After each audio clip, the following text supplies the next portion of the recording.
and welcome to Night of the Jumps. We are here in Dresden, Germany, and this is the 25th year anniversary show. The whole year, of course, we're celebrating the 25th year tour all over the world. But today is something special. We're here inside the Rudolf Habig Stadion in Dresden.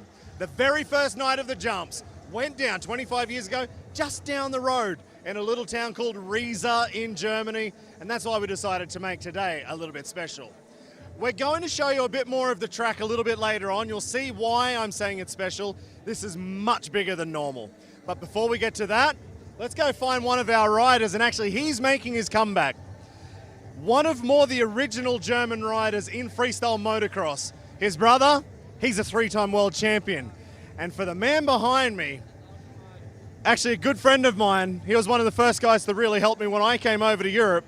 Luc Ackermann, the return of Hannes to Night of the Jumps, and especially for today, the 25th year anniversary. How does it feel to be back? Yeah, it's awesome to be back. I had big plans for tonight. Unfortunately, I crashed yesterday. I'm pretty sore, but I will do my best and we'll see what happens. That's almost always an understatement from you, because you never know what you're going to get. When Hannes says something like that, there's always something in the bag. What kind of tricks are we looking at with Hannes? Like, it's been a long time, maybe a few years since we saw you at Night of the Jumps. What have you been working on? Yeah, some big necks, bum whips.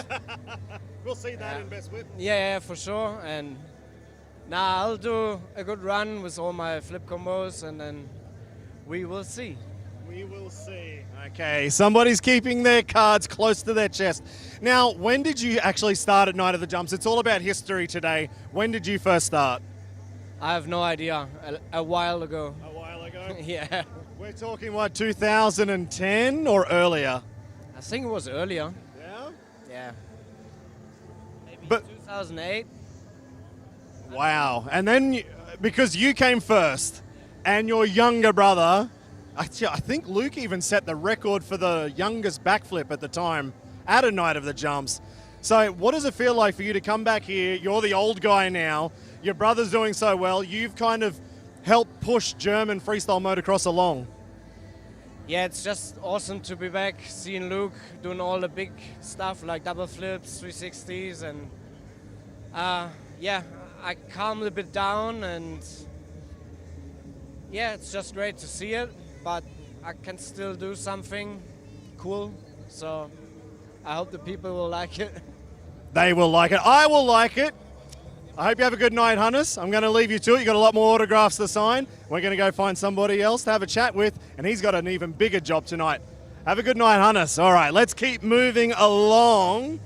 So, the man that I would like to talk to next, he's going to go for something that hasn't been done before. This will be a world record if he lands it. I wouldn't attempt this. I wouldn't attempt this at even a half the height of what he wants to do. But basically, from Spain, Marc Pinyol, who is definitely one of the guys contending for the World Tour Championship, he wants to go for the biggest backflip drop off of a scissor lift. He's also, oh, we're finished with an autograph. Marc Pinyol, welcome back to Night of the Jumps for 2025. First time for this year. Unfortunately, you missed Munich, but glad to see you back here in Dresden. First up, how does it feel to be here and for a daytime show? It feels great. I really love these arenas, like when it's a football stadium, so it gives you another energy, another motivation. So I really felt good on the practice, even my elbow, and I'm ready to send it, Steve. I'm really coming to send it, to have fun. Man, I can feel the energy already. Now, I came with a little bit of an intro about what you're attempting to do today. It is wild. I had to get a video myself when you were just sitting up on top of that scissor lift. What is the plan? So the plan is to put, as you say, that scissor lift 12 meter high, that is the same height than the tower. And then we're going to do a drop flip down, so world record, I guess. Now, you did this before, actually, at Night of the Jumps. Where was that and what was it like? We did it back in 2020 in Berlin, but we did it differently. We were just 7 meters and a half with a really big ramp, and we were doing like backflip Superman down. So now we decided to go even higher, but with flip Superman, and that ramp, it's so heavy, the impact. So just go for the flip, go for the drop flip, and It's risky, it's a lot of pressure, but I'm feeling good for that. Man, that's actually one big thing. I'll explain this when we're talking throughout the show, but you are riding the freestyle competition. I think you're in maybe best whip or whatever, but you've got the freestyle comp, quali, maybe final, then to do this on top. Does that add pressure to your qualification run? Yeah, a little bit, because I don't want to miss the drop, so I really think that I will put my quali round a little bit lower than I'm expected to do. But anyway, I got some good tricks. I think I can go big, but yeah, I'm really focused today to go 12 meters high. This is the main focus today. Awesome. Thank you very much, Marc. Good luck. I know you're going to send it. Can't wait to see it. All right, let's move along. We will head on over to the pedal power guys. I know I pick on Leon a lot. I'm not going to do that today. He's already tried to backflip actually Marc Pinol's pit bike yesterday. Didn't go very well. If he did half a backflip more or half a backflip less, he would have landed. That's about where it ended up. Oh, actually, you know what? I'm going to grab Enzo. How are we doing, Steve? I'm doing very well, Enzo. All the way from Argentina, is that right? Sir. All the way from Argentina, and here you are at Night of the Jumps for the whole season. How does it feel? Yes, sir. Fucking stoked. Last year was my first experience riding such a big show with all the riders that I was always looking up to. So yeah, crazy experience, trying to push, trying to do the best I can for the people, for the show, for the opportunity and everyone. So yeah, I can't wait to rock and start the show. Hell yeah. Now, where do you actually train and what do you get up to through the week? So usually my schedule, I live in Barcelona. I work in La Poma, shaping and coaching, and that's where I train every day. We have a nice airbag setup. Not as big as this crazy, massive, big dog jump, but yeah, still we have a nice spot to train every day, and that's usually the day-to-day. It's what requires to be able to like make it a bit safer, the riding, and not so risky. So yeah, that's more or less. Wait, hang on. So you basically live and ride every day at La Poma? That's it, yeah, man. I dream at night about riding. I wake up, I go to La Poma, shape jumps, ride, go back, eat, sleep, and repeat. That is the life. That's the life that we all want to live. Enzo, it's so good to see you for the first time this year on the bike here at Night of the Jumps. Have a good day. Good luck, buddy.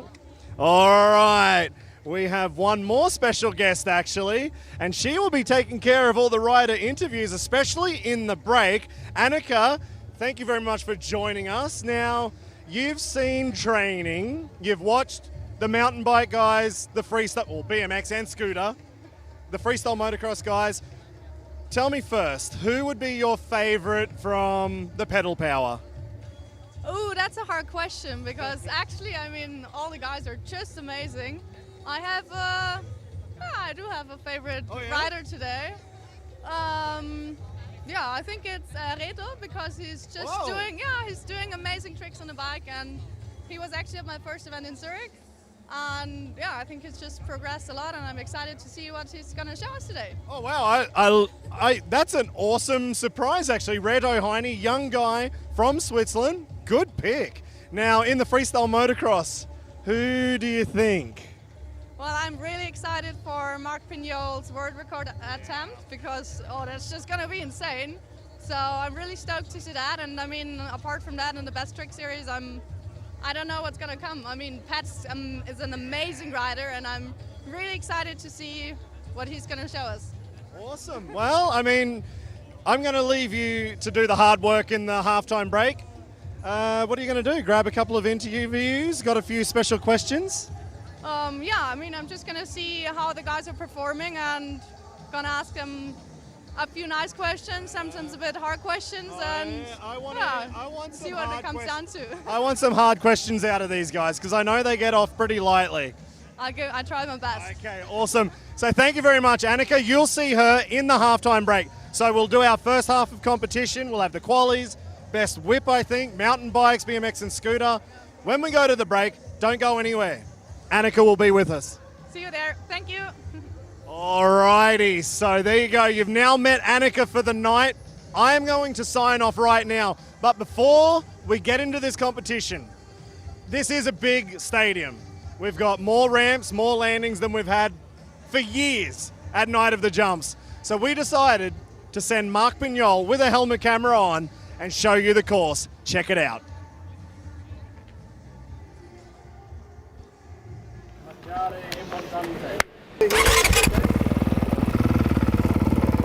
Well, fellas, let's do a lap around this sick course here in Dresden, in this sick arena. Here we got like the runs for the synchros, the big mama that we're gonna put it back to 28 maybe, and one front flip ramp when Cuba is there, all the trampolines, the super kicker for the Dakar, and the first landings, big landings here that we can do the synchros and all this sick stuff. Then on the way back, we have the next gen and a normal ramp that is jack up. This is the ramp there on the right, and this one, this big one here, is the next gen. Sick ramp actually. I love it. I can do super sick tricks there. And the third landing, where we got also like some big tricks going on. We have here the front flip ramp on the right. This is a normal ramp, and this one on the left is the kicker for the double flip, where Luc and Pat already did it, and it's sick trick. So you're gonna enjoy it. So let's do one lap. Yeah, let's go. So this is normal. How it's going to do? We hit the normal ramp. Okay. Then we're gonna turn, hit the next gen.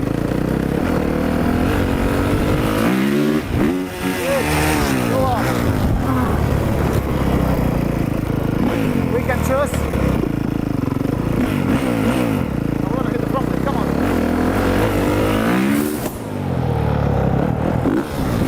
Back. Let's have fun tonight.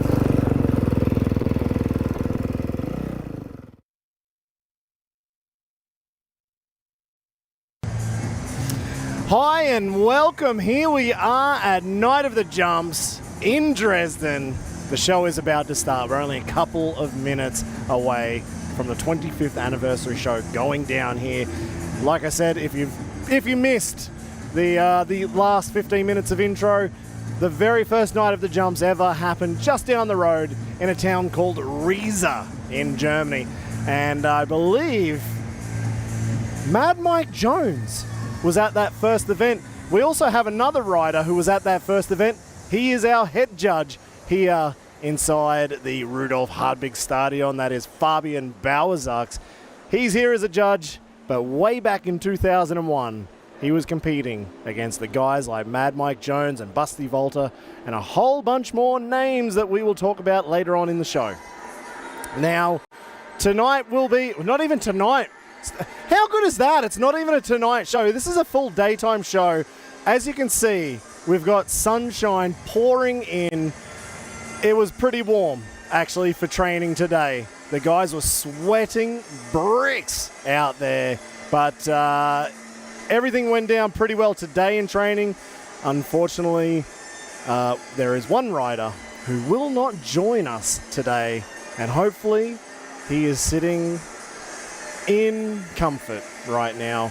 Unfortunately, Davide Rossi had a crash yesterday in training. So Davide, all of our best wishes. I hope you get better soon. From what we hear, nothing is broken. That's the good news, but he needs a little bit of time to get better. So everybody, we're all thinking of you out there, Davide Rossi. Now I can see on the screen, oh, Trish McGeer, looking forward to the show. Hey, me too. Right, so what are we going to see today? We've got freestyle motocross, of course. That's the reason Night of the Jump started. Freestyle motocross. But we've got BMX, mountain bike, and scooter. We also have a couple of extra bonuses in the middle of it. Libor Podmol has something special for us. Marc Pinyol has something very special. We will see if he makes that world record. And actually, a motocross racer turned up here. He's got a bit of a different motorbike. He's like, hey, can I jump that ramp over there? Yeah, sure, why not? Go for it. Let's see what Eddy Frech can do, the local German. That'll be a fun one to see. Alter, wie geil ist das? Den Bitter CL. Oh, there we go. So we've got some German in the chat. Perfect. I mean, I get to learn a little bit more. And actually, I was here in Dresden for the last couple of months, coming back and forward, doing some promotions, and it was actually quite cool to see some of the VIPs who bought their tickets at those promos, and I gave them a little bit of a tour, and it was actually really interesting. It was really good to see their face when I showed them how high that mountain bike tower is. 12 meters high this time here in Dresden. Normally it's at 10 meters when we're inside, let's say, Mercedes-Benz Arena, the Olympia Halle in Munich, like at the last round, the first round of this season. But today, we're outside. It's a bigger stadium. We went 12 meters high, and already what I saw in training, what little I saw, the guys were going so much bigger. Zapsa, I'm going to support you online this time from Sarah Wozniak. High heels. Thank you very much, Sarah. Wow, that's cool. Yeah, Zapsa, again, probably our fan favorite, definitely in these live stream chats. So keep that going. I'm definitely pumped to see it. But we've also got some guys back. Like, we'll talk about Luc Ackermann very shortly, but Hannes has made his return to Night of the Jumps, and for this event, the big one, the 25-year celebration, it is cool to have Hannes here riding with his brother, and actually, he's not looking too bad with a fair bit of time off the bike. So it's been a long time since we've seen Hannes. It's awesome to see him back here. He's been pretty chirpy in training. He's been mouthing off a little bit, so it sounds like he's coming with a bit of heat. And I think if everything goes well, I don't know. Hannes can be crazy. He may have a special trick up his sleeve. Let's see how this goes. I'm not foretelling what could happen. I just know that Hannes has a few tricks in his bag. It all depends how he feels. Will he bring them out today? He actually had a crash in training yesterday as well. It was actually a massive crash, but he somehow got away with it. He was following his brother Luc over the double flip super kicker just to get a speed check, but it all went wrong and he just went Larry loop out, hit the landing, bounced probably 2 meters off of the landing, and I asked him, "Are you all right, Hannes?" He's like, "Oh, I think I might take a break." I'm like, yeah, that's probably a good idea. I'm excited to see my best mate, Pat, ride Stephen Jeffrey. Thank you very much. So Pat Bowden, he's here for the first time in a very long time at Night of the Jumps. I might have my timeline wrong here, but I feel like maybe the last time we saw Pat, or one of the last few times we saw Pat, was back in 2019. And at that time, he was on fire. He possibly would have been on the podium. I think that was in Berlin. He went for the California roll. Pretty much got it around, but he just landed, I think it was short or a bit crossed up, dislocated his shoulder. It's a long time since we have seen Pat here at Night of the Jumps. So what has Pat learned over the last few years? We'll find out. What I can tell you, the first jump today, is this blowing it? Is this blowing a secret? Doesn't matter, I'm going to blow the secret. His first jump today in training, 360. There you go. That there tells me what he's feeling right now. So Luc Ackermann, Hannes' younger brother, currently leading. He was the winner from Munich. He's won the last 3 World Championship titles. Today, it's going to be hard to keep saying today. I need to remember that. But today, Pat Bowden is here. And if he came out with a 360 on the first jump, I have no idea what we're going to see for the next few jumps. Qualification will be 7 jumps plus the double up. There will be no time limit because we're on a bigger stadium floor. We're like, these guys are going to, who knows how long they're going to take. We've got so many options. I haven't even counted how many ramps. I think we're probably looking at 4, 6, probably 10, 11 ramps on the ground. We'll check that later. Fact check me if you like. But actually, hey, maybe we can count it together. We've got some drone footage. So maybe let's throw the drone footage up and we'll try and count how many ramps are down there on the field. Well, that's 8 riders. So this is the huge Rudolf Habig Stadion. That was a little bit of training there. And I'm looking, I think, 1, 2, 3, 4, 5, 6, 7, 8, 9, 10. 10 ramps. There we go. 10 ramps on this course. There's not even... Actually, if you get in the final, there is the possibility to jump all 10 ramps, but I don't think that will be possible simply with the direction of the course. We've got the one big landing. I guess that's what you can see directly on this side. That side of me, the one big landing where we've got the mountain bike roll in, 2 mountain bike jumps, next gen, and the 8-meter Euro ramp will be going on to that. So that's plumb in the middle of the arena. Then the guys will split either left or right. If they go left, they're going to pick up a regular 8-meter Euro ramp, a front flip ramp, or the big one, the double flip super kicker. If they turn right, they've got 2 options of the Euro ramps. There's another front flip ramp. There's the big dog. We've got the big 12-meter radius ramp there. And we've also got another ramp, another super kicker. It's the older design super kicker. It's not in use very much anymore. We will use that at the start of the show. I'm not going to tell you what that is just yet.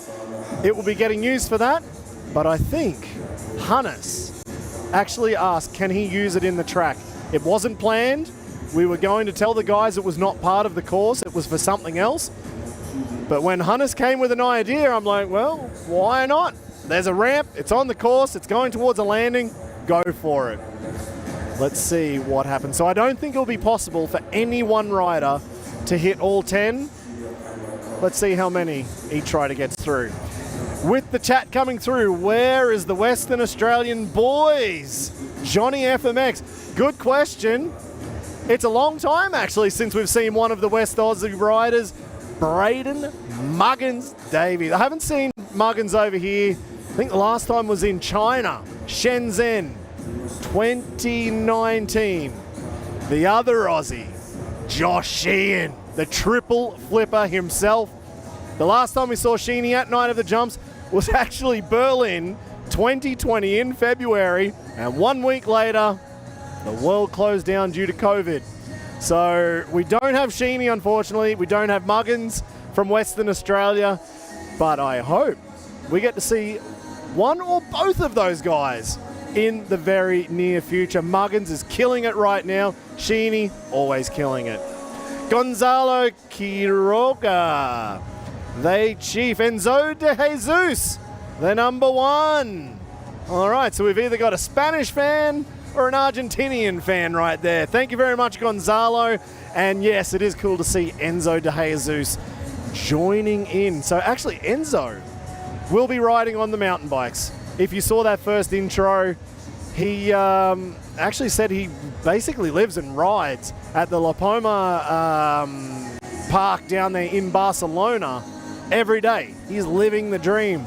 But he's actually from Argentina, came on over to Europe, and he actually came to Night of the Jumps as the personal filmer for Alejandro Bonafe.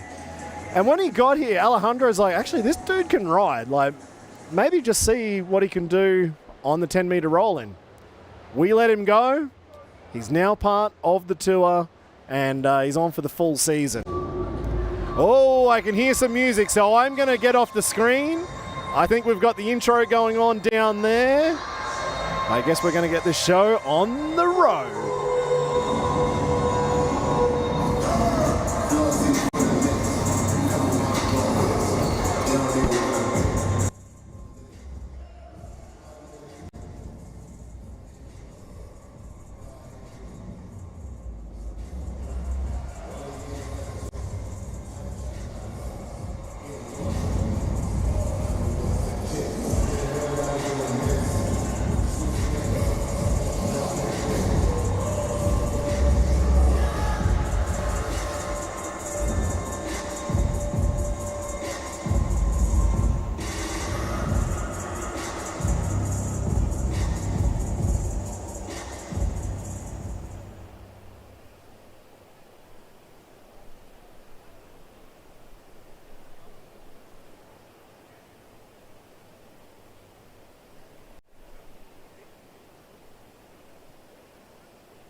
looks like we've got a little bit of a pause before things kick off. I will just keep chatting with you guys before that happens.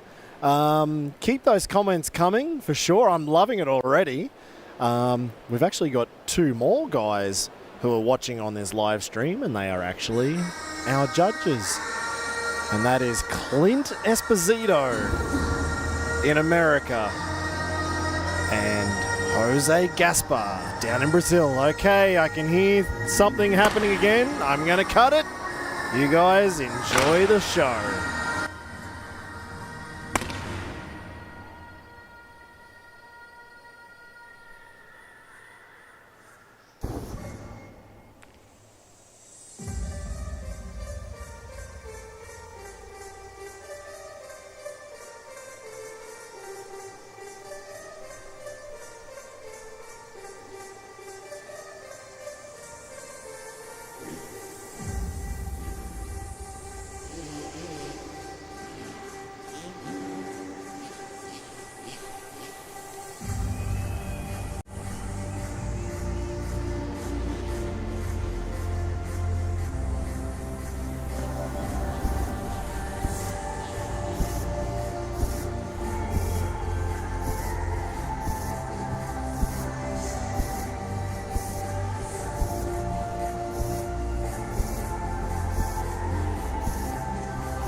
Dokie. Let's get this show on the road. What a way to start that. We had Kinga and the Psycho Dolls joining on the Pyro, and I thought, well, I mean, Pyro in the middle of the day, but that looks good. Got a hell of a lot of smoke, but at least we're in an outdoor stadium, so hopefully that will disappear before we start the jumps. And actually, it's probably cleared off quite well. The last week has been actually not the best weather here in Germany. Coming into today, probably say we're a little bit nervous. We've had massive storms. It was raining, super windy, and the last 2 days has been stinking hot. But right now, it's perfect. The sun's out, the boys are ready to go, and we're going to send them up. And actually, that's 12 meters of carrying their bikes up there to the top of that mountain bike tower. Going to give them a little bit of extra respect in this scorching Dresden heat. Now, looking on screen, looks like we're about to have our rider intros to see who is out there. My man in the middle, Andy Brevi, hosting the show. And we will get the close-ups very shortly. No, so it has been quite difficult the last week or so with the weather. And man, Dresden has turned it on today. It's a stinker, but it's awesome. It actually feels like I'm back home in Australia right now with how warm it is. And I'd say actually probably keep that in mind as we're watching this competition unfold. The guys had training yesterday. hot as hell. Today we've been up on bikes since 9 o'clock. Actually, I think probably earlier. And it just kept getting warmer and warmer. I was watching guys like Libor, Podmol sweating bullets. And I think a few of the boys are probably struggling with that heat. So let's see who can handle the conditions as well as the ramps and the tricks they're going to bring. Now, actually, speaking of ramps, this was one, I'm not going to say it's a complaint, but it was definitely info from the riders. Every single ramp, even the regular ramps, if you want to call that, like the 8-meter Euros, we've got 4 of them out on this track. And the boys said every single one of them felt completely different. So they're coming in on the run-up like, this one's a fraction faster. This one you get kicked one way, kicked the other way, whatever it might be. So as this competition unfolds, I feel like the best rider is going to be probably the one who can make this competition look the smoothest. We're definitely going to see big tricks. That is without a doubt. But I wonder who is going to make it look the smoothest. That's probably a tougher problem that they're going to have to deal with here in Dresden. The other reason is because they've got those long run-ups. But there we go, first rider. Maybe I missed the first one, actually. Well, it was Luc Ackermann. That was Alex Bucholtz and Marc Pinyol there on screen. Pat Bowden from Australia making his return to Night of the Jumps. Mikolej Tempka, the Polish rider with the biggest live stream fan base. Riding now on that YZ450. He moved over from the 2-stroke to the 4-stroke. That is Matej Cesak from the Czech Republic. And from Germany, the current reigning world champion on home turf, Luc Ackermann. Luc always looking good at Night of the Jumps. He knows this run like the back of his hand. But guys like Pat, Marc, I would say, could be really throwing a spanner in the works. Oh, but actually, hang on. That's only 7 riders. That was only 7 riders on screen because I was about to talk about the Czech riders. Now we're going into the mountain bike. Who's that? I don't know who that was. That was a backflip. I was waiting for one more rider in freestyle motocross. All right, this is going to be interesting. Reto Heini there from Switzerland, the young gun. Came to Night of the Jumps last year for the first time and surprised everybody. He's back. This is Jimmy Brandt, 16 years of age. Also came just to try the roll-in in training last year. He's now on tour. Tom Pfeiffer.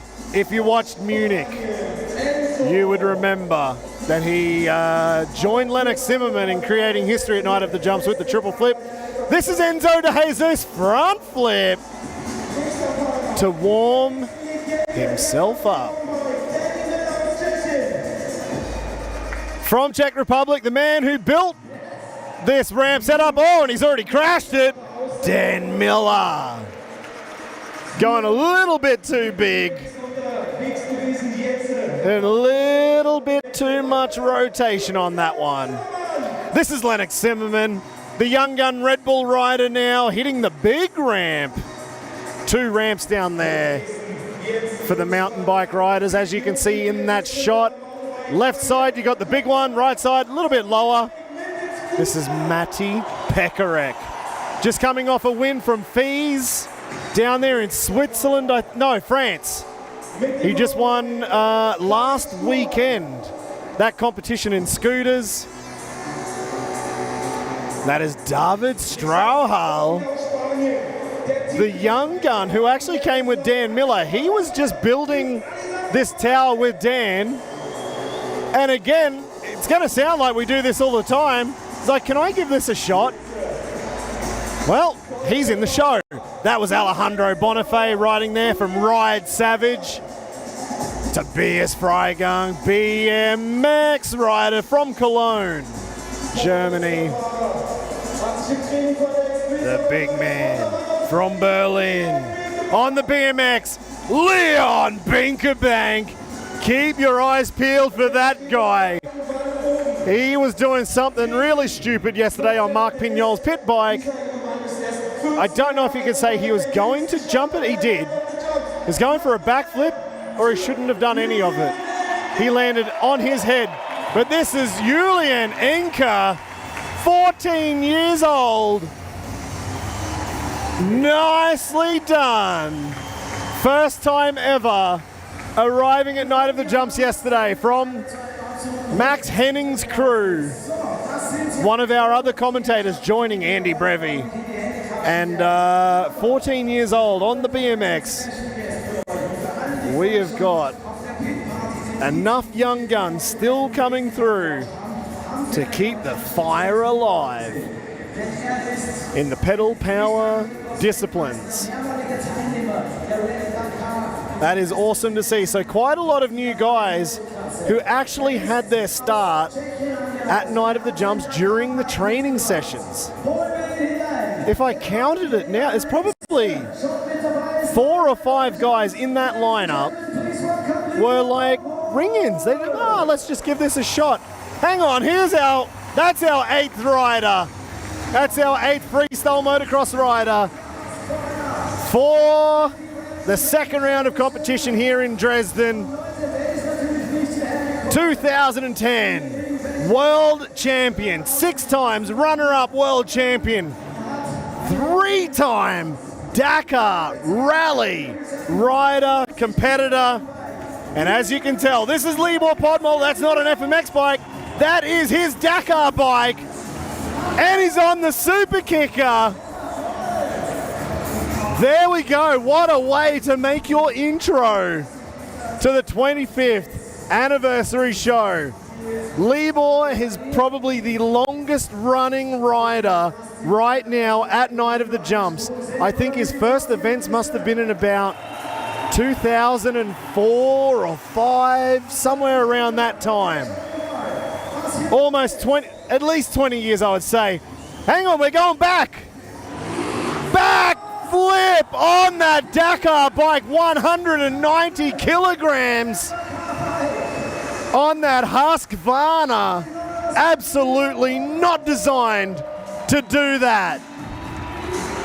That is designed to be going 170 kilometers per hour through the Saudi desert on the Dakar rally. And here he is in Dresden doing a backflip. But hang on. Is he like pumping the crowd up? Are we going to get another one? Guys, let's turn this around. Let's see, is there another jump? All right, looks like he's clicking into I guess that's second gear. The gearing on that must be so different to a freestyle bike, the Yamaha YZ250 that he normally rides. Oh my God. What a way to start the show. We've already had a backflip. What have we got? Libor Podmol, KOD backflip, kiss of death flip on a Dakar bike, 190 kilograms, upside down with a Superman. That's how you start the 25th anniversary show. And actually, right beside me, you guys can't see on screen, Marco Maty, one half of Night of the Jumps, who started this entire crazy idea in 2001, 25 years ago. And I haven't seen Marco smile like that in a long time. I think to make this event happen today, as the owner, the founder, the developer of this idea, and to see someone like Libor Podmol, who came through as a young gun, the things that he has done, the World Championship titles, X Games, X Fighters, everything else, to then go ride Dakar and to start this show with a kiss of death backflip on a Dakar bike.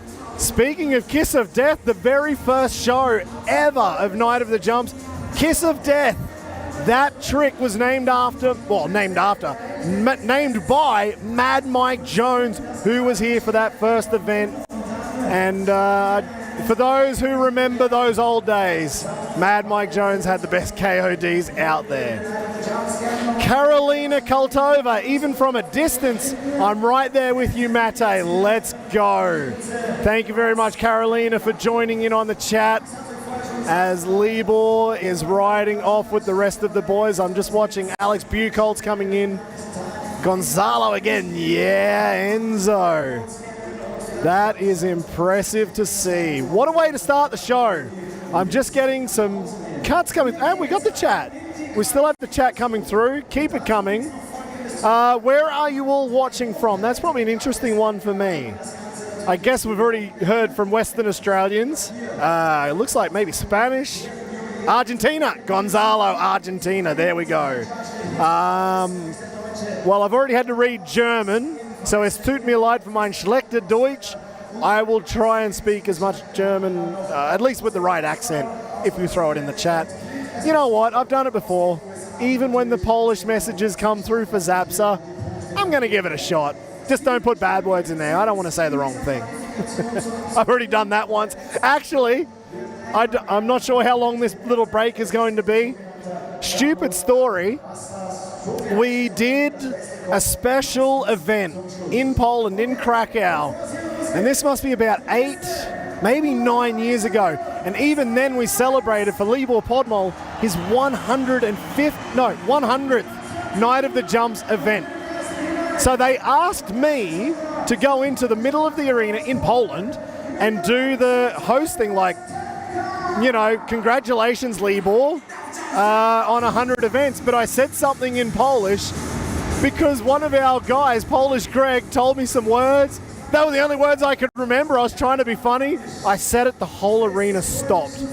I came out the back and like, what did you just say? I'm not going to repeat it. Let's just say maybe you should get a dictionary in other languages before you start talking to an arena. I learned a very valuable lesson. All right, first rider up from Poland, Mikolej Tempka.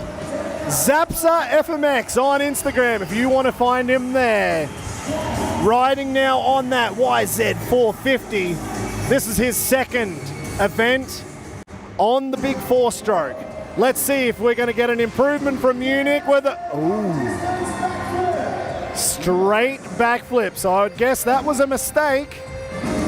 You don't want to have too many dead sailors in your run, and unfortunately on a straight backflip, that's a dead sailor flip. Maybe 3 out of 10 points. No-handed backflip. Now, don't get me wrong, doing a backflip is still insane. Physically, it is easy to do. Mentally, it is damn hard. Every single flip is hard. Do not get me wrong. But at this level, you need to come with tricks. Heel clicker, backflip. And actually, so that ramp, that was the regular 8 meter on the far side. The guys told me that was a tough ramp to jump, to trick. It had a funny kick in it. So for any trick off of that ramp, let's give the guys a little bit of respect. Nice! Cordova backflip from Zapsa. That 8 meter ramp there, that's actually jacked up, probably 15 centimeters or so, because it's going on to the next gen landing. The next gen ramp is there, so that landing is 1 meter higher than normal. Superman backflip, looking for the extension. Just didn't get that same extension that we've come to expect from Zapsa. Oh, nice Indy flip. Scissor kicking his way through the air here inside the Rudolf Hartwig Stadion. Actually, this is a massive crowd here. Both sides of this stadium looking pretty packed out. The sound is unbelievable. I wish you guys, if you're watching right now at home, if you could hear what this sounds like, this is way better than an arena. This is the double up. Oh, that was a knack flip, right? All right, so I think we've had A couple of small mistakes in that run. I don't think they were the tricks that Zapsa was looking for. It is what it is. Sometimes it's your day and sometimes it's not. Actually, hang on, maybe I'm wrong. Because there's no time limit. This event, there is no time limit like normal. I didn't count the jumps. Maybe that was his 7th. So this may be the double up. Oh, Steve's already ruined it for the night. Here we go, double flare, double up. Heel clicker to Superman backflip. I think that's the first time I've ever seen that from Zapsa. New backflip combo unlocked from Mikolej. Tempka, heel clicker to super flip. 2 tricks in 1 flip. Oh, and we've got Metallica in the background. This is the kind of show I'm about. We're in Dresden, probably one of the bigger German cities to be throwing a Metallica song on. I always wanted to go to a Metallica concert in Germany. I don't know why. It always just looked like the craziest concerts, and this crowd is already getting rowdy. So the DJ clearly coming with the right songs. So are we going to get a slow-mo? We are not going to get a slow-mo from Zapsa's run because Pinyol's already out. No time. Straight into Marc Pinyol from Spain.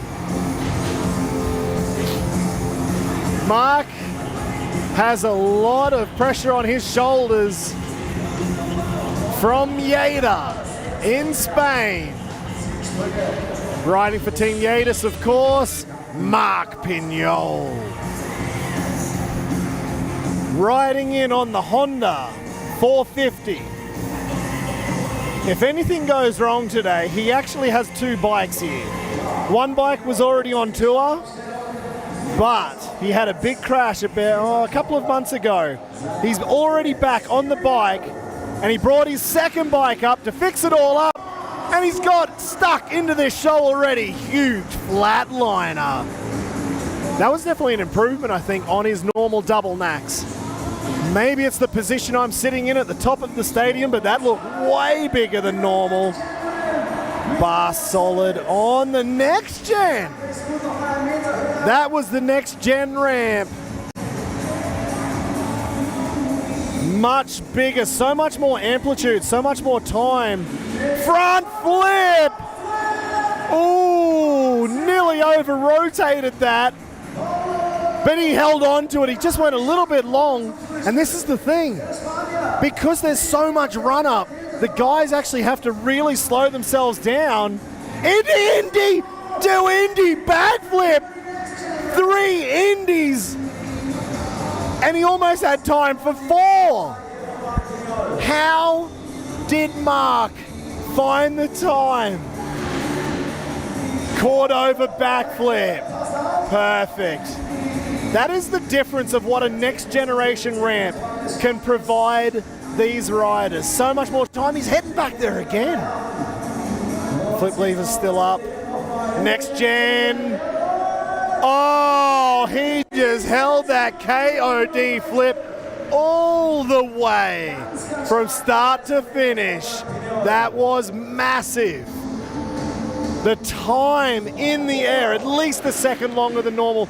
And there's your definite, upright tsunami from Marc. Now, I believe that would probably be, is that the end of his regular run? It is. Okay, now it's time for the double up. So the double up, this is worth double the points. Double the points. This is where you want to go for your biggest trick to impress the judges. And this is a tough bracket. Mikolej, Marc, Pat Bowden and Libor Podmol. Here we go. Front flip Indy! Front flip Indy perfectly landed. Pinyol coming with the bangers to start this show. This is only qualification. He's only the 2nd rider. And he's got a world record attempt coming up in about I would say 1 hour from now, maybe a bit less. And I know he spent so much time preparing, of course stressing about that one, because if it happens, it will be gnarly. Well, it's going to happen if he lands it. And that is what we hope for. That was a big run from Marc Pinyol. Let's check that out on the slow-mo replay. This is it, the front flip Indy, and he just got that rotation around, landed it perfectly.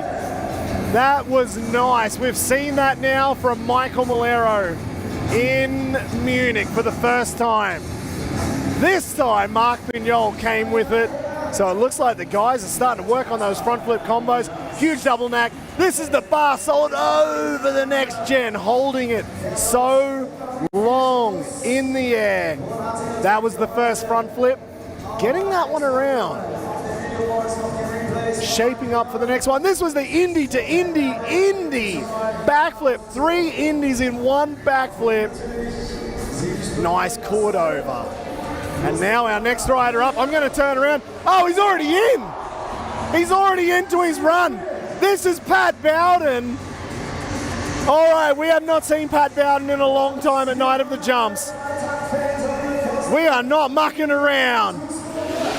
Front flip. He hasn't even jumped that ramp in training. He didn't even look at it. Didn't even look at it in training. He's just hit it for the first time. Perfect front flip from Pat. Oh my God, what a loose unit.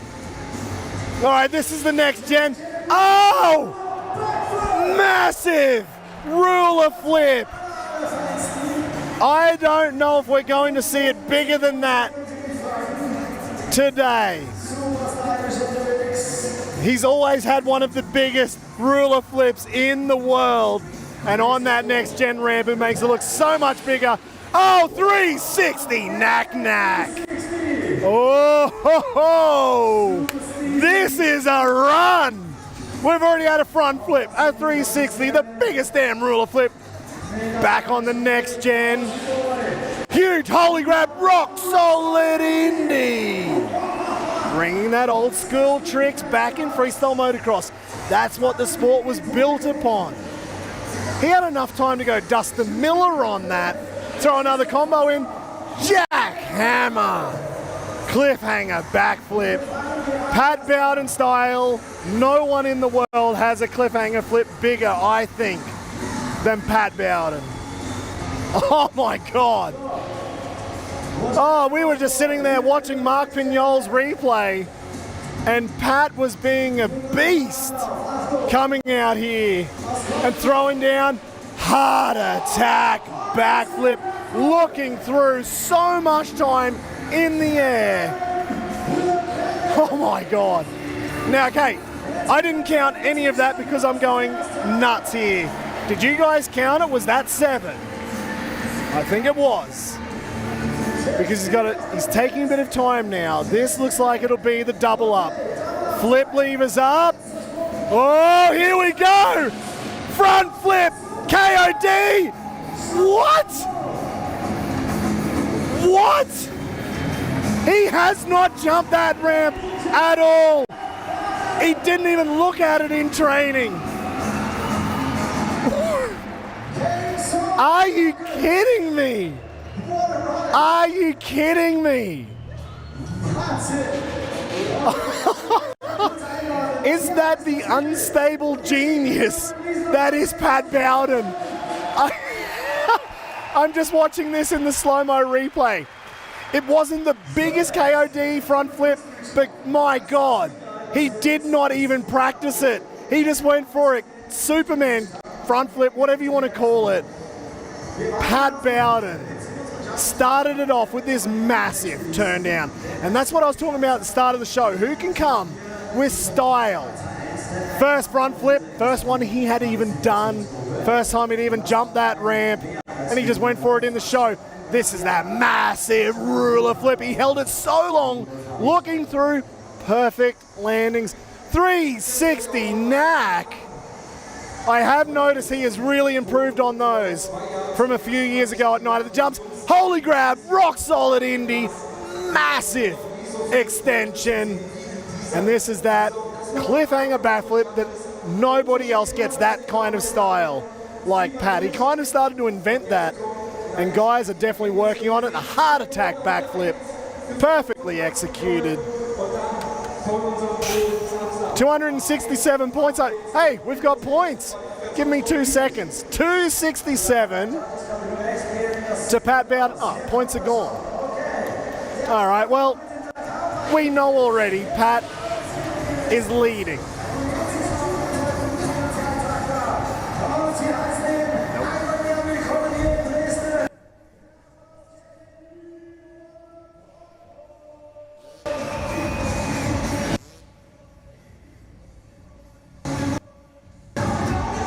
All right, this is our 4th rider for the first group. We have 2 groups, 4 riders each group. Top 2 riders will go through to the final.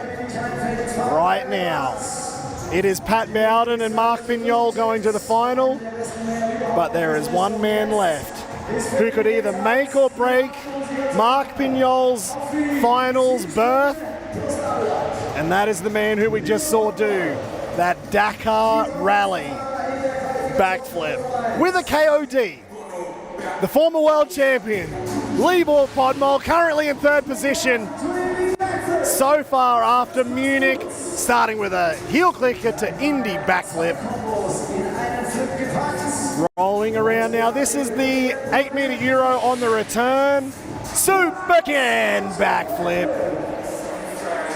If you've watched Night of the Jumps before and you've seen that trick, and you've heard me, that is a tech trick that not a lot of people do, but Libor has it perfect. Caught over backflip, over on that far side. Good run so far from Libor. He's already had the flip combos in. Oh, that's a nice double knack where he kicks off the seat. His own little bit of extra style on that double knack. Halfway through his run now. Shaping up to the Euro ramp. Oh, nice KOD flip. He just did that on the Dakar bike. Imagine that.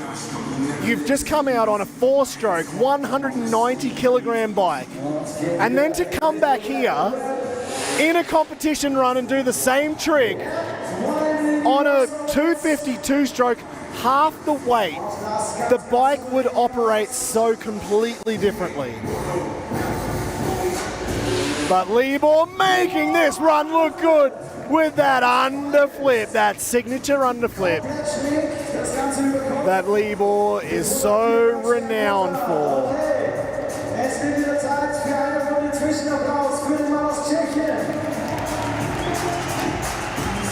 Now it looks like it'll be time for the double up. This has been a good run so far. Is this run going to beat Marc Pinyol? Right now, that's the competition. If Libor's run is better, he's in the final, Marc's out. Let's see, here we go, double up. Oh, cliffhanger backflip. Oh, this is going to be tough for the judges. That was a good cliffhanger backflip from Libor, the 2010 world champion. To be honest, for me, the fact that he rode so many years in freestyle motocross, he effectively retired at one point and went into full-time training. When I say full-time, it was about 9 months. He went to his very first Dakar race and finished something like 30th position in the Dakar race. And look at this man with that cliffhanger backflip. That was the double up in this slow-mo replay. Started the run off with a heel clicker to Indy backflip. Good extension, landing it pretty much perfectly. That's the super can backflip. Tech trick, all your body weight's over one side of the bike. Cliffhanger backflip. Everything looking pretty smooth. You could see on that was that double knack kicking off the seat, helping him get that extra extension on that double knack. Not many guys go with that approach. One end Indy, rock solid, nice let go, flying through the air, not even holding onto the bike. Check that underflip out. That's an underflip. Oh, hang on.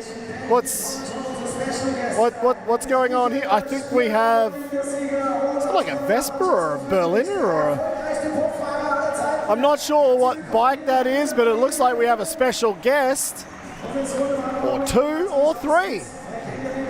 There we go. So it looks like we've got our special guests out there. This is before we go into the best whip competition. All right, we've got some scores. Oh, wow. So Libor Podmol, 249 points. Marc Pinyol, 242 points. And 205 to Mikolej Tempka. So Pat Bowden clearly in the lead.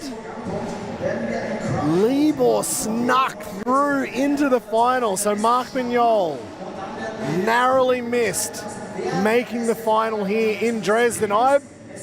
Ooh, that's tough. I probably, maybe for the craziness, I'd probably go for Pinyol.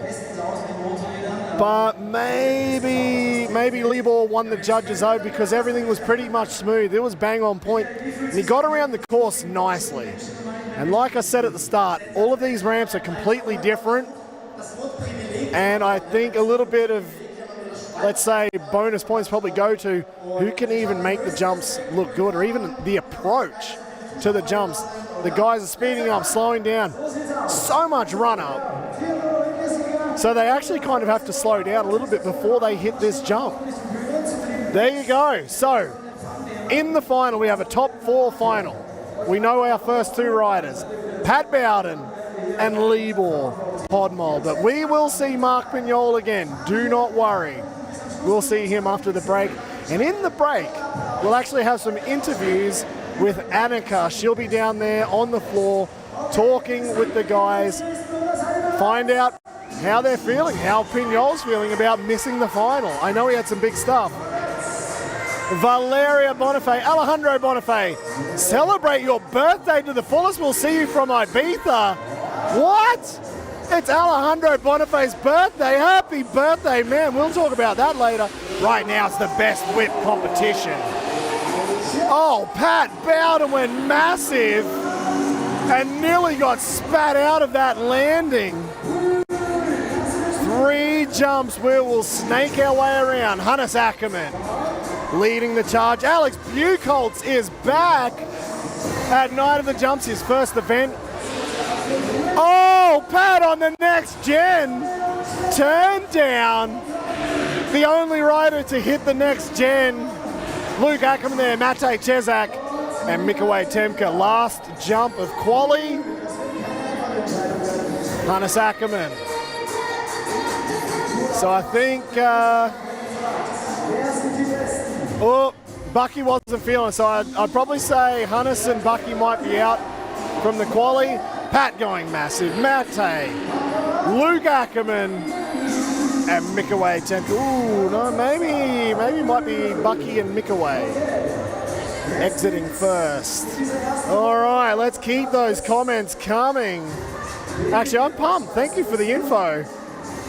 Alejandro's birthday. I like it. We might get something even bigger out of Alejandro in the mountain bike, BMX and scooter best trick competition. That'll be coming up very shortly, actually. So we've had our first qualification group in freestyle motocross. Now we're in best whip, and it looks like Bucky and Zapsa are exiting. And then we'll go into our second quali group for freestyle, and then it will be pedal power. So before we get there, it'll be Luc Ackermann, Luc Ackermann, Pat Bowden, and Matej Cesak in this semi-final for best whip. I bet Hannes, when he put his name down, actually, Hannes didn't really put his name down. we kind of put Hannes's name in to the best whip competition. And he's like, yeah, okay, I'll throw a bum whip or two. And he's made it through to the semi-final. Luc Ackermann, he can bang out a whip when he really wants to. Pat rolling around to the next gen turn down. And Matej getting under it.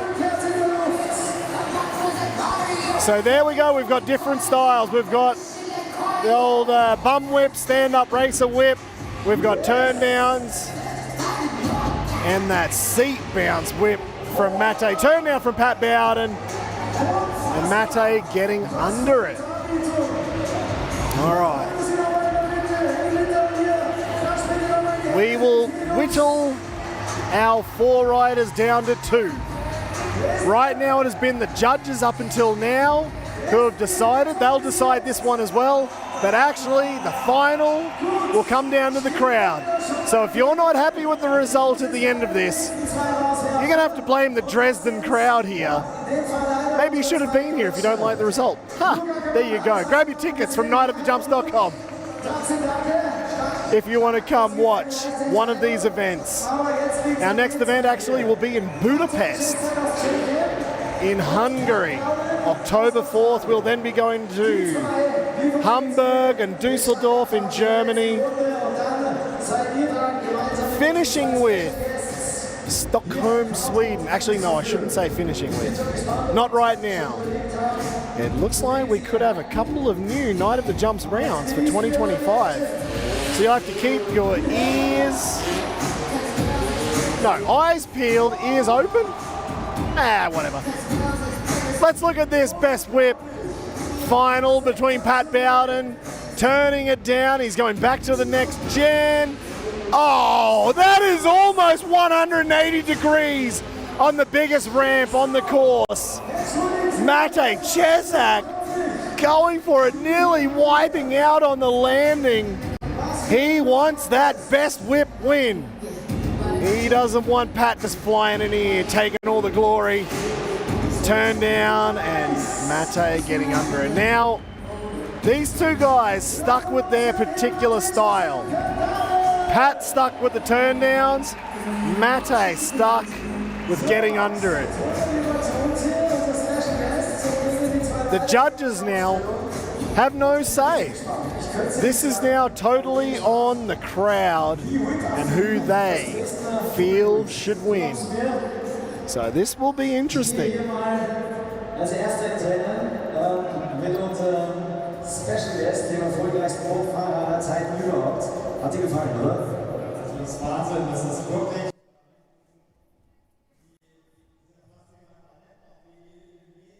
Jetzt Richtung noch am Kopf, die Füße, die Hände strecken. Wirklich, man kann nur den höchsten Respekt zollen.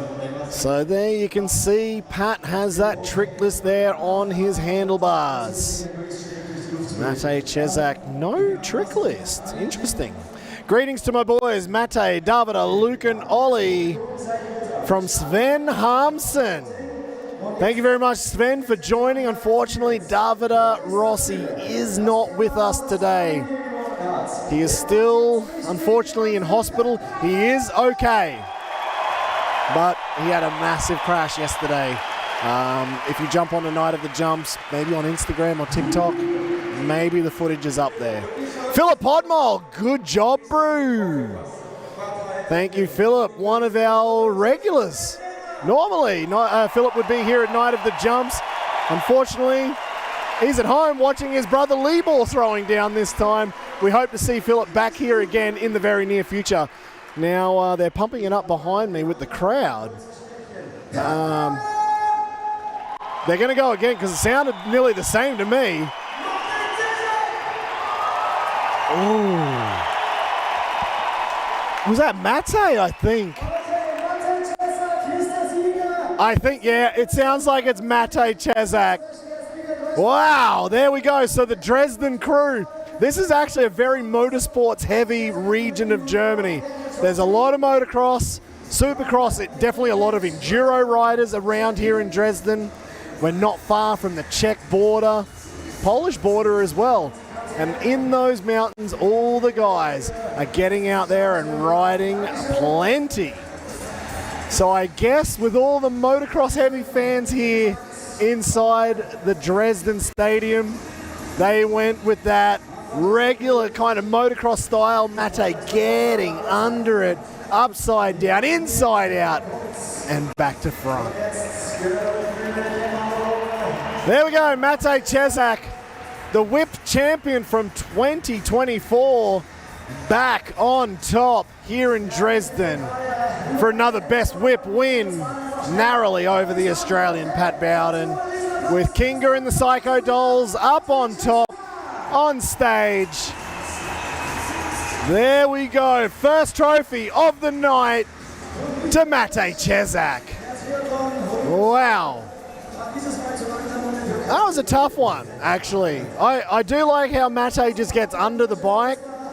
Seeing Pat on the next gen with the turn down that nearly went 180 degrees, I thought that's where we might have gone, but it was the crowd decision.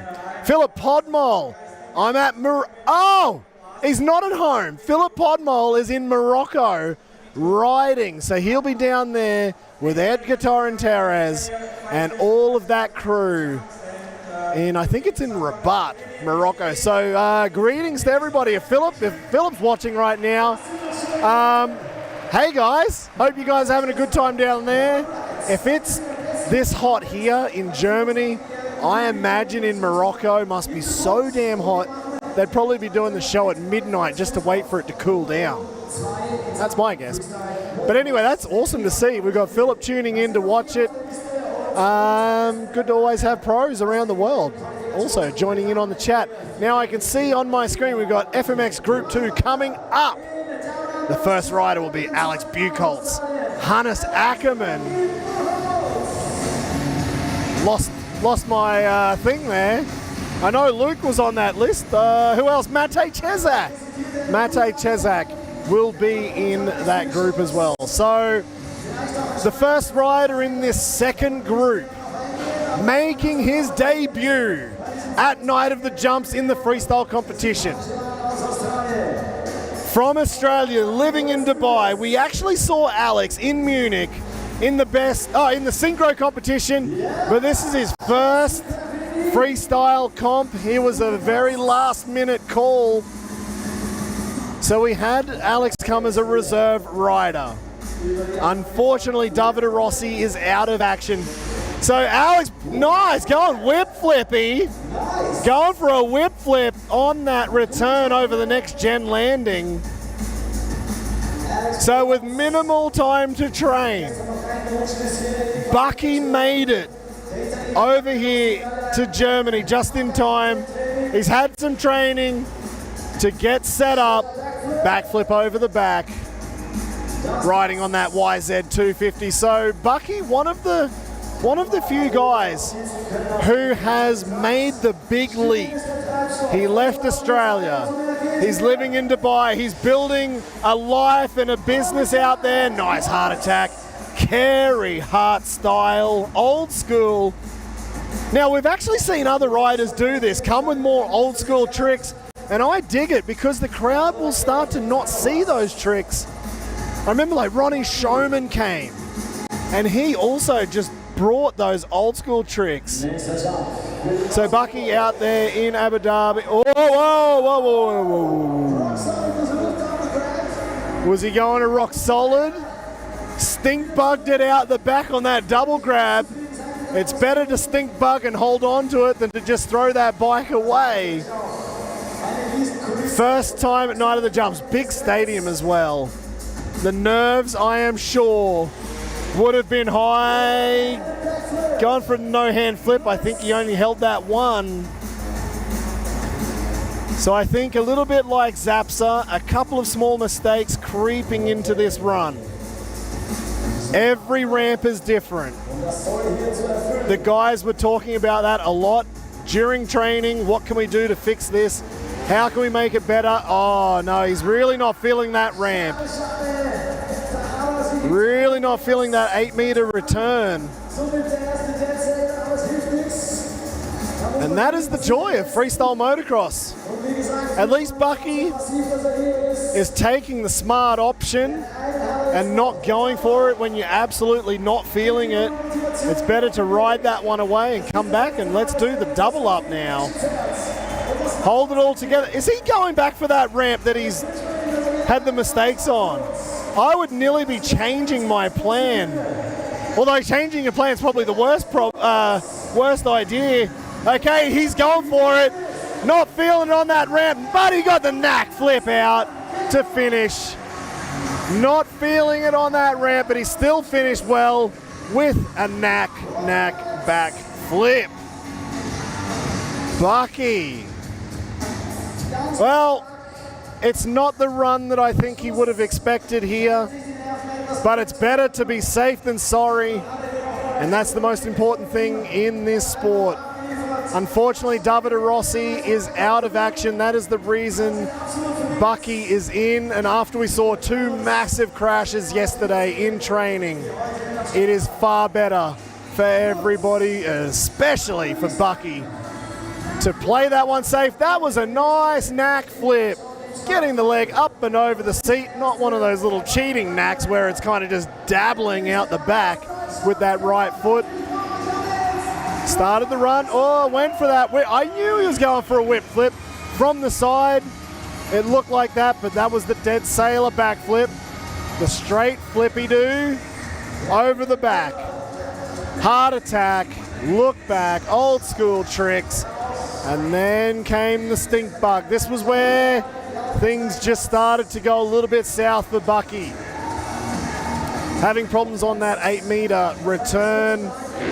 That was the second mistake. It almost looked like he put two fingers up for like two goddamn mistakes on that damn ramp. But hey, job done. He survived. It was a reasonably good run anyway. But hang on. Hannes Ackermann. Hannes Ackermann has entered the chat. Wasting no time. He wasn't interested to roll around and greet the crowd. He just wanted to get stuck into this run. Rock solid. This is the return of Hannes.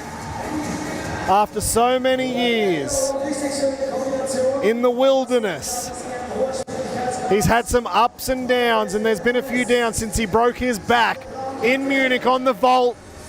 Oh, that was the Porty air backflip. Hang on. Hannes bringing some tech combos that nobody does these days.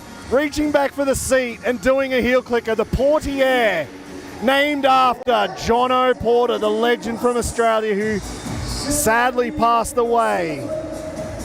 Man, that's 21 years ago, 2004.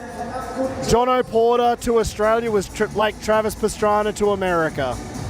And that was one of his tricks he invented. And Hannes Ackermann laying tribute, doing that Portier in a backflip. Jono Porter was one of my favorite riders. Absolutely devastating news when a hero goes down. But it's great to see when guys like Hannes keep those tricks alive. Heart attack backflip. This is not a bad run from Hannes. Through all the injuries, he's had his knee replaced. His back has been a disaster for years. And he's come back this strong. Nice cliffhanger there. He was just chilling on that cliffhanger. On the way up, it looked like he had enough time to, I don't know, brew a cup of tea or something. Lending a small word there from Harry Bink. Enough time to have a cup of tea up there. So that was Hannes's quali run of 7 jumps. There is one more. This is the double up. First rider to use this 8 meter as the double up. Backflip. Whoa, nice. Backflip, seat grab, Indy. Perfect extension. That's actually pretty emotional to see Hannes back at Night of the Jumps after the ups and the downs. He has had over, I would say it's been a hard 7 years for Hannes. To see him come back, I didn't know if we would ever see Hannes back riding freestyle motocross. That's so good. Man. One of the nicest dudes. He was one of the first guys, actually, when I came to Europe. I did my first jump at his house. I got a speed check behind him, and I'd never jumped an 8-meter Euro ramp before. But as we look at this run, that's the seat grab Indy backflip. Perfect extension. Knack flip. To start the run, that was when he just rolled straight in, didn't even fluff around. Nice rock solid on the return, on that middle ramp. This is the portiere. Oh, we just didn't get the click of the heel clicker, but reaching back to the seat, going for that portiere trick. Nice big Indy backflip. Knack flip. Hang on. Knack flip.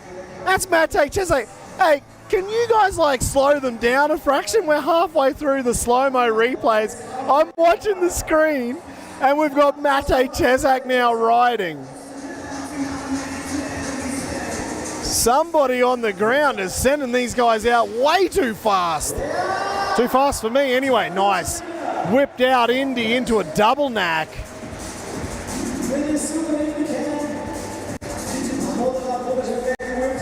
Having just won the best whip competition, will he throw a whip into his run, or will he fill this out with big tricks like that Indy backflip? Matej trying to get that crowd behind him. As you can see, he's like looking down, making sure he's in second gear, getting that click. I guess he's got a foot hook in maybe. Oh no. Heel clicker to Superman backflip. I'm not sure what his gear lever system is like. Some guys have a dedicated foot hook. Some guys have a shortened gear lever. You can kind of see he's using the heel of his boot to change into second gear. Lazy boy flip. Nicely done.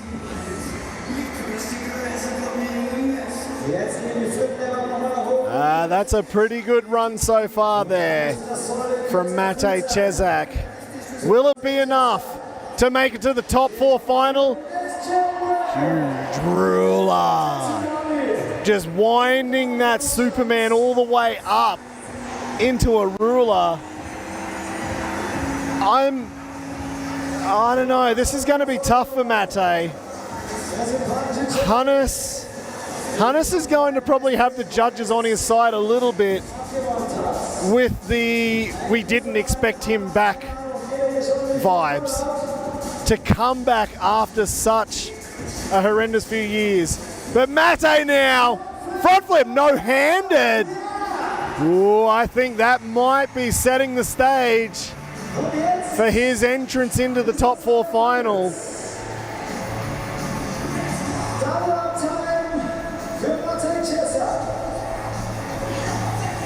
Now it's time for the double up. Because the next rider up is Luc Ackermann. Can it be an Ackermann brother final? Or will Matej spoil that dream? I reckon. It looks like he's going back for that front flip ramp again. This is the double up. Matej Cesak. Front flip, knack, knack. Nice. Stomp the landing. This is going to be tough. Whoa, I would not want to be a judge right now. That is tough. So Matej Cesak, that was a nice run. That was a really clean run, as we expect from him. This is the double up, the knack front flip.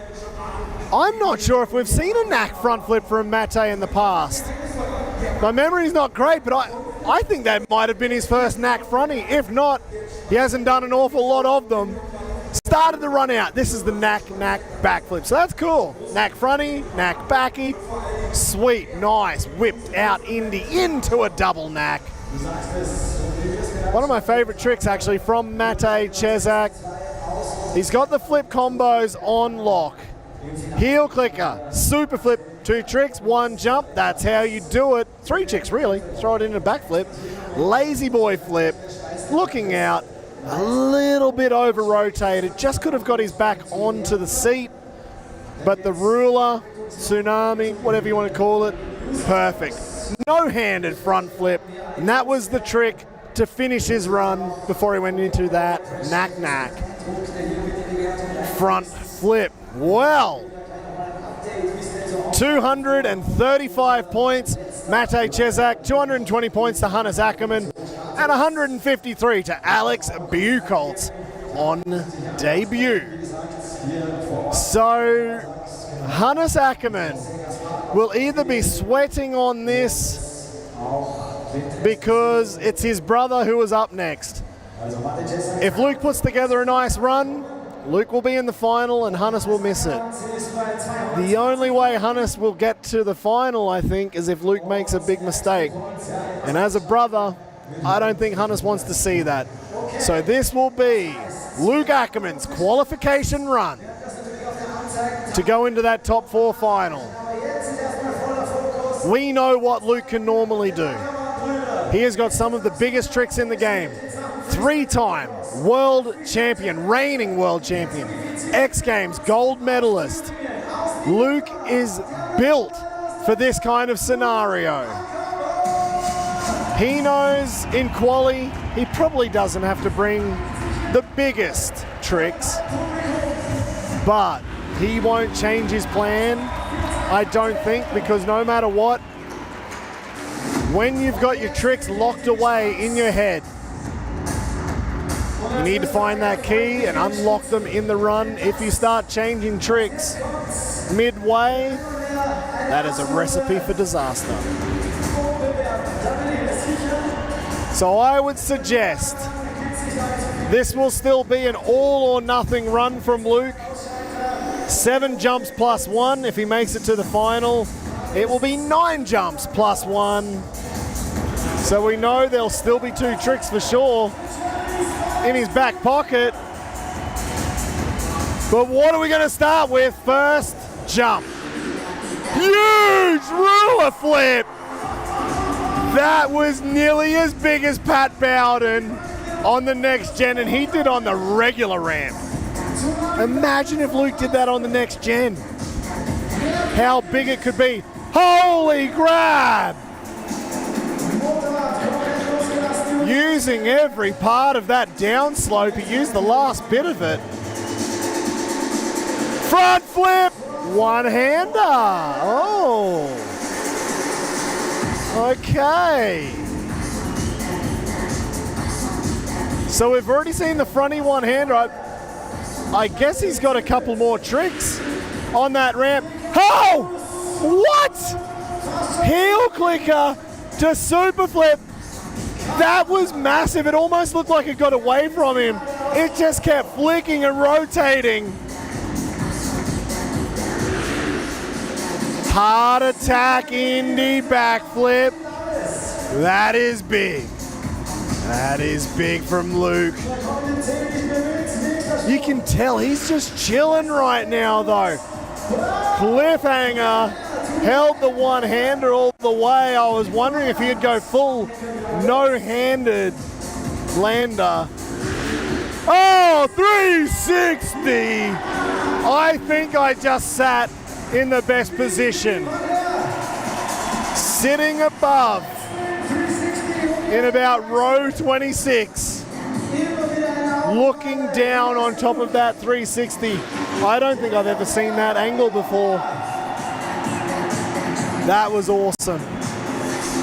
So it looks like that's the end of the 7 jumps. Now it's time for the double up. Double back flip. Luc Ackermann, all or nothing, throwing out a double backflip in the quali. That is about making a statement. He didn't need to do it. He did it for himself, and he probably also did it because Pat Bowden is leading from Group 1. That double flip was for Pat Bowden as well, I think. Like, man, if you're coming with 360s and going wild, I can go wild too. Wow. Luc Ackermann, what a run from the local German rider here. We will check out the slow-mo replay in a second. I watched that live. I hope you guys got the same angle as me for that 360, but that was the double backflip. Perfect double backy off that super kicker. 47 feet in distance. Throwing out double backies like they're nothing. This is how he started his run. That ruler flip even got a little bit out of control. Nice big holy grab. On the next gen ramp, front flip, one-hander. I reckon we're going to see more out of Luc in the final. Heel click at a KOD. Didn't get the click, but that KOD went bigger and bigger the further that rotation went around. Nice seat grab, Indy backflip, cliffhanger, on point. I thought he was going no-hand lander. He held one hand and check that 360. That was from behind. I wonder if we can get some footage of where we're sitting. And we're kind of at the top of the arena right here, looking down. And to look down on top of the 360, that was awesome. So I heard our man in the middle. 275 points for Luc Ackermann. So Luc leading with, what's that? That's 8 points more than Pat Bowden. It doesn't really matter what the points are from Group 1 and Group 2. All that matters is this, 275 to Luc, 235 to Matej Cesak. So those two riders will go through to the final. And Hannes and Bucky, unfortunately, will not make it into the final. So now, let's forget about the points. The points serve their purpose. We know who is 1, 2, 3, and 4. Out with the old. When we come back for the top 4 final, it's on again. It'll be 9 jumps plus the double up. And then we will see who is the winner at the 25th anniversary show here in Dresden. And before we get to that, I can see which side. Oh, that side. I can see there's some mountain bike riders, BMX and scooter guys on top of that 12-meter high roll in. We've got an extra 2 meters here in Dresden. So with a higher tower, you don't have to be a master at physics to know you're going to get more speed. We've got the ramp set bigger to deal with the extra speed of these guys. Coming in on the 12-meter roll in,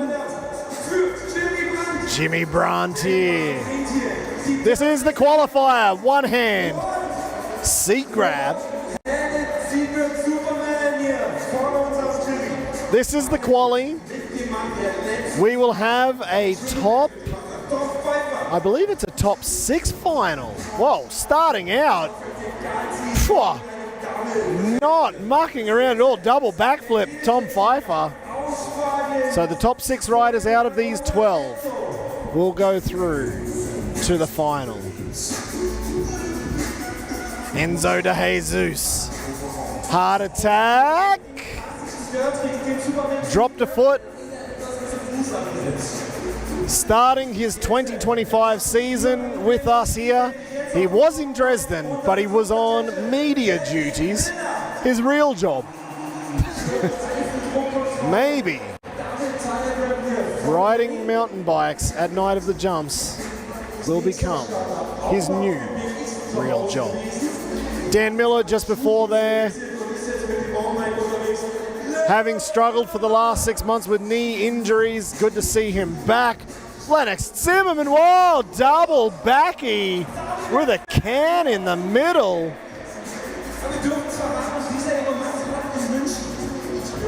Maty Pekarek now on the scooter. Nice backflip, no-hander. Unfortunately, we will not see his buddy and original driver, Peter Kaska. So I'm sure Peter is also at home. He is unfortunately injured and could not make it. So Maty here doing it as the one and only scooter rider from the Czech Republic. And hopefully he will make it through to this top 6 final. And hopefully we'll see Peter Kaska back at night of the jumps at our next round in Budapest.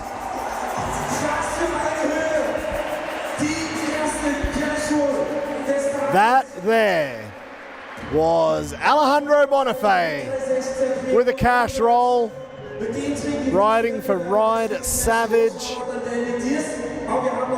Alejandro has come such a long way since we first saw him last year at Night of the Jumps. He was awesome then, but it's like event for event, he's just getting better and better.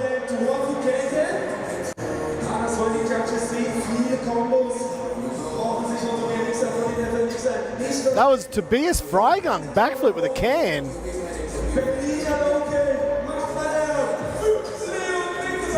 Good to see Tobias there. Actually, Tobias was our judge in Munich. He's made it through into the show. Oh, Leo Binckebanck! Oh, what a crash! The double backflip looked perfect. He just couldn't hold on to it, got caught up in the bike. I did see in training today though, he had a massive crash. He could barely walk on his ankle. I don't think it would be a night of the jumps without Leon Binckebanck riding at about 20% capacity due to injury. I can't remember the last time Leon's turned up here healthy, but that just shows the grit and determination. He sends it every single time. Oh! Cash roll. Didn't go to plan.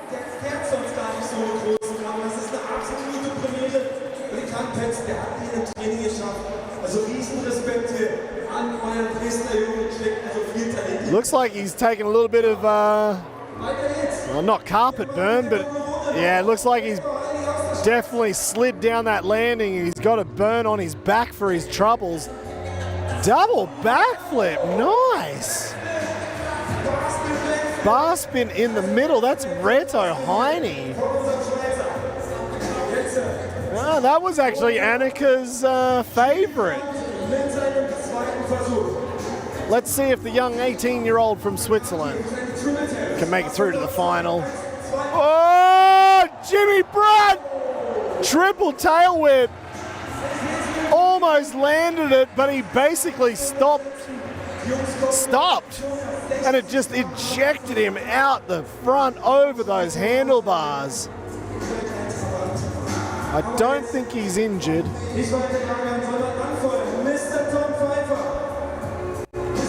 No, he looks all right.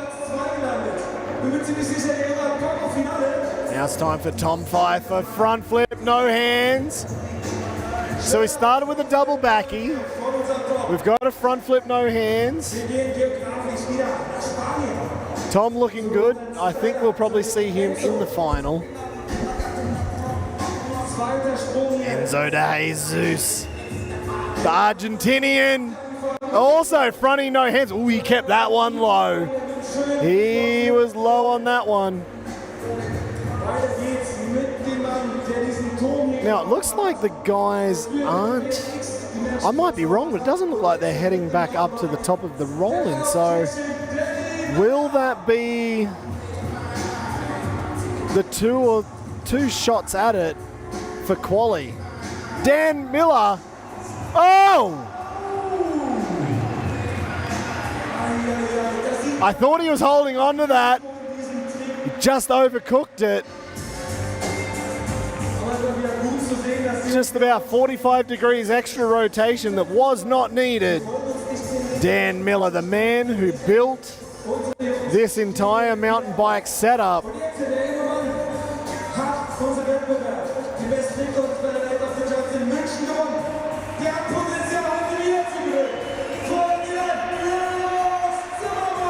Now it's time for Lennox Zimmermann, the young gun from Germany.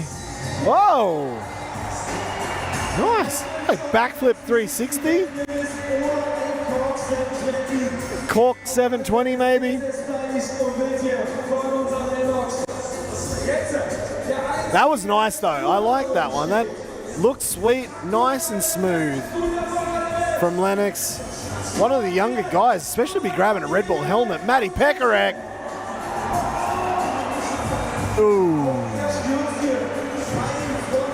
Taking his first crash in the quali. We've seen some big tricks from Maty. I'm not sure if they get another run at this. If they do, Maty might be a little bit disappointed because I know his first jump, that was nice. He's got some big tricks. Will he make it through to the final? It'd be disappointing if he doesn't make it to the final. Let me double check with our Master of Disaster in this show. Will they go again?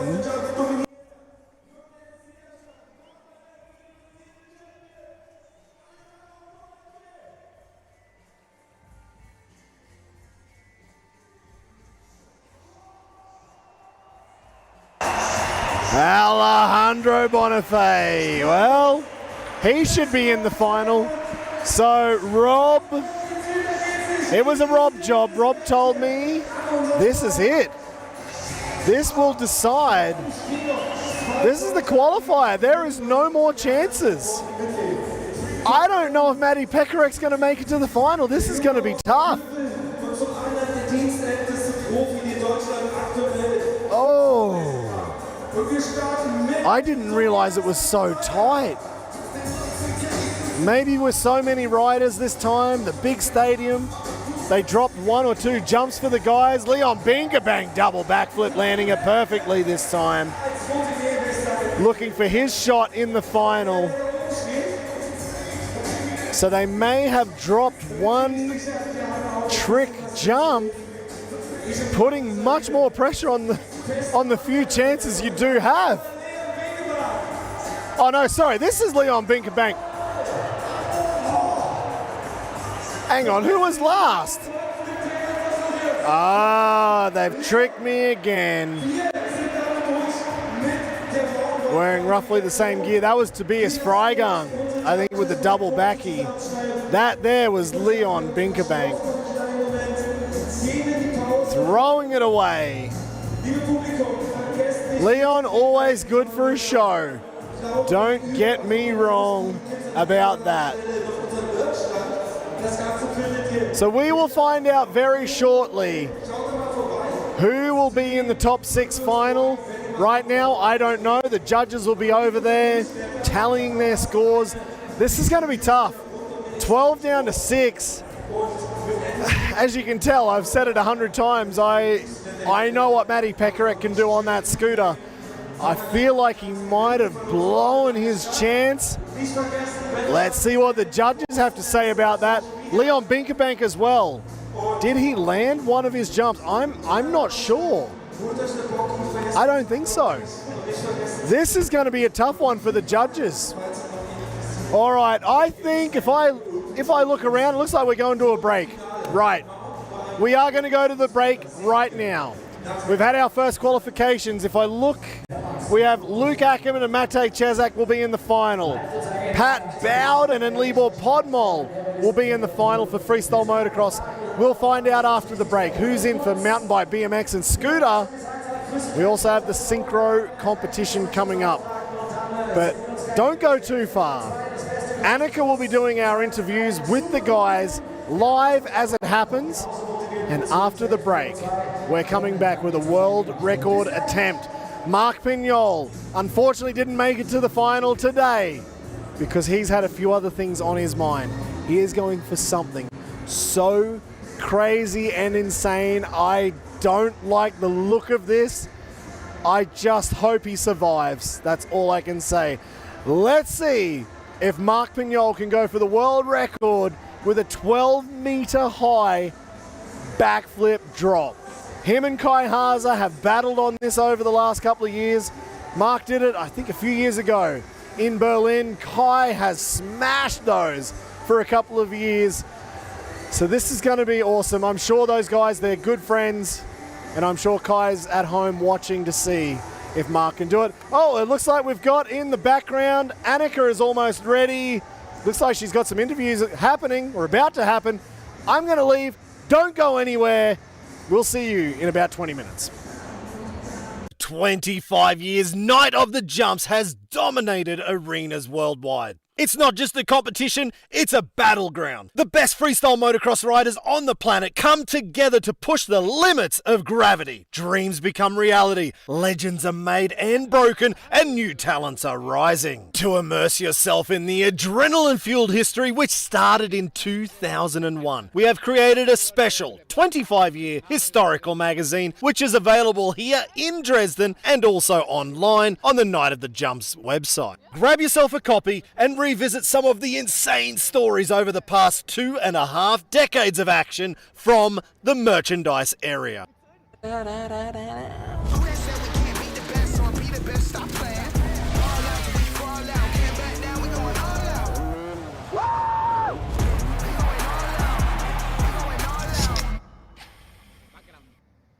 I missed the kick in the big game, failed my driving test, misspelled my ex-girlfriend's name on the tattoo on my chest, because I can't do nothing right, and I can't sing to get along. I've forgotten what it looks like on the other side of it all. Yes, I've forgotten what it looks like on the other side of it all.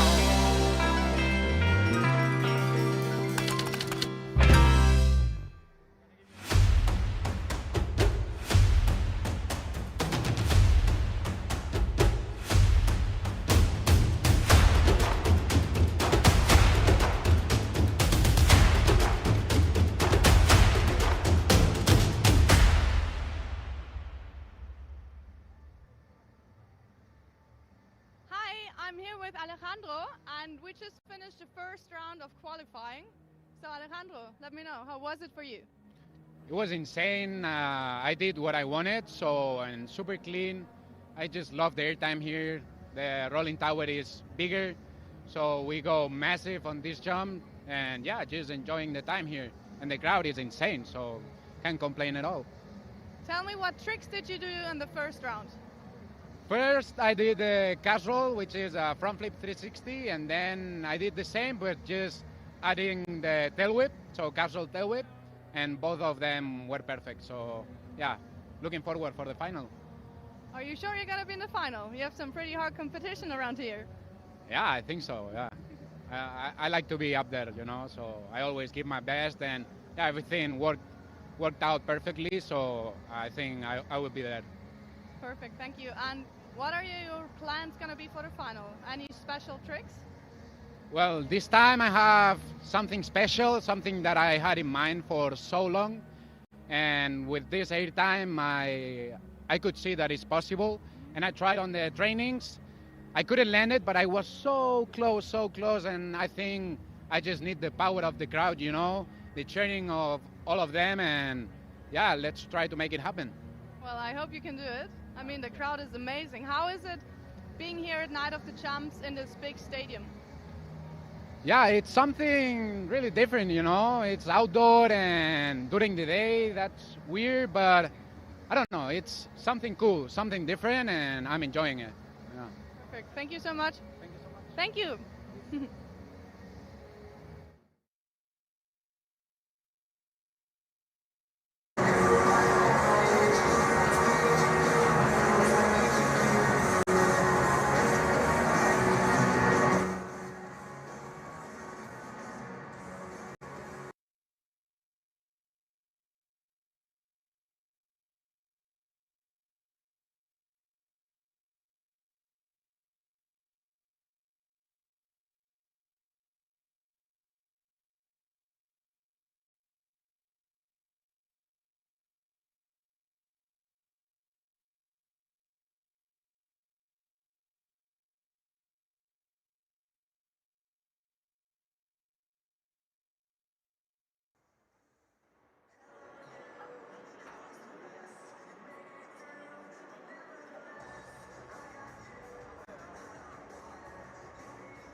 So I'm here with Dan after the qualifying. So tell me, Dan, what are your feelings? How do you feel about the qualifying?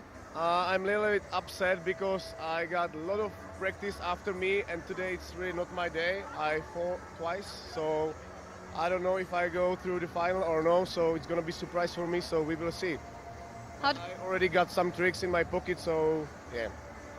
What trick can we expect from you if you make it to the final? This is, I think, surprise, but probably I would like to try double front flip. So I practiced so hard on this trick, so it's gonna be fine if I can try it here for the crowd in Dresden. How do you feel about the crowd? Are you excited about jumping in front of all of these people? It's super crazy. The arena here was super huge. Never been in something like this, so the crowd is perfect, and I really enjoy it here. So yeah. And how was the training, like today and yesterday? Training was perfect. But I'm also a builder, so I'm a little bit tired because I have to build it all the mega ram, then practice, and then be ready to put it down. So it's a little bit harder for me. So, but I enjoy it. No crash, so I'm surprised for the crash. I crashed today, so yeah, this is life. And what's your opinion that the tower is 2 meters higher than it was prior to this event? What's my opinion or why I build it like this? Because we need more speed. We enjoy it. Also the scooter riders need more speed, so yeah, we can go higher, longer jumps, so it's perfect. It's better than just the 10. So the sport still grew up, so we need bigger tower. Yep.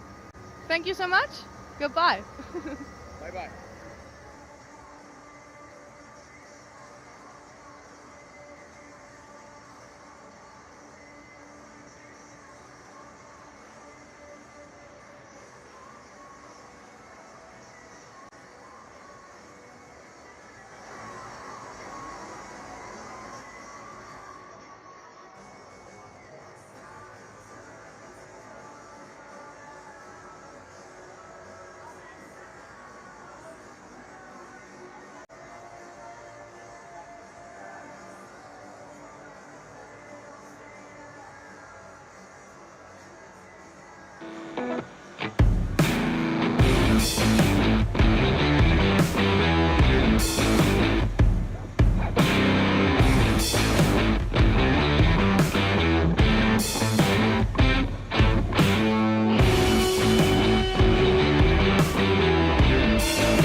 particular species of bird.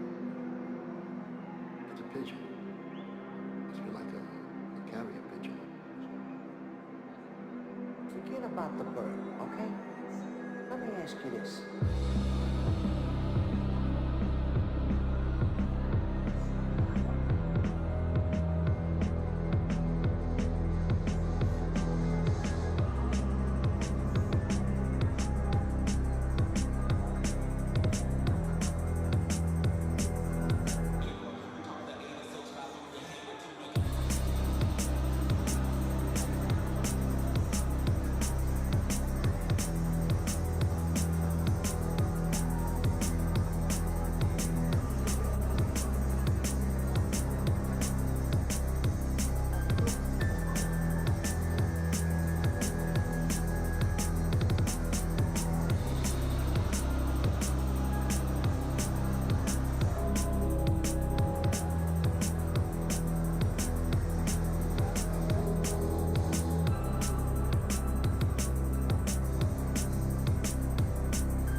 25 years, Night of the Jumps has dominated arenas worldwide. It's not just a competition, it's a battleground. The best freestyle motocross riders on the planet come together to push the limits of gravity. Dreams become reality, legends are made and broken, and new talents are rising. To immerse yourself in the adrenaline-fueled history which started in 2001, we have created a special 25-year historical magazine which is available here in Dresden and also online on the Night of the Jumps website. Grab yourself a copy and revisit some of the insane stories over the past 2.5 decades of action from the merchandise area.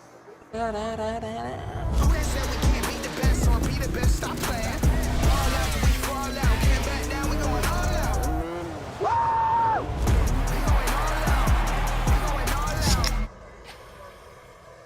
I missed the kick in the big game, failed my driving test, misspelled my ex-girlfriend's name on the tattoo on my chest, 'cause I can't do nothing right, and I can't sing to get along.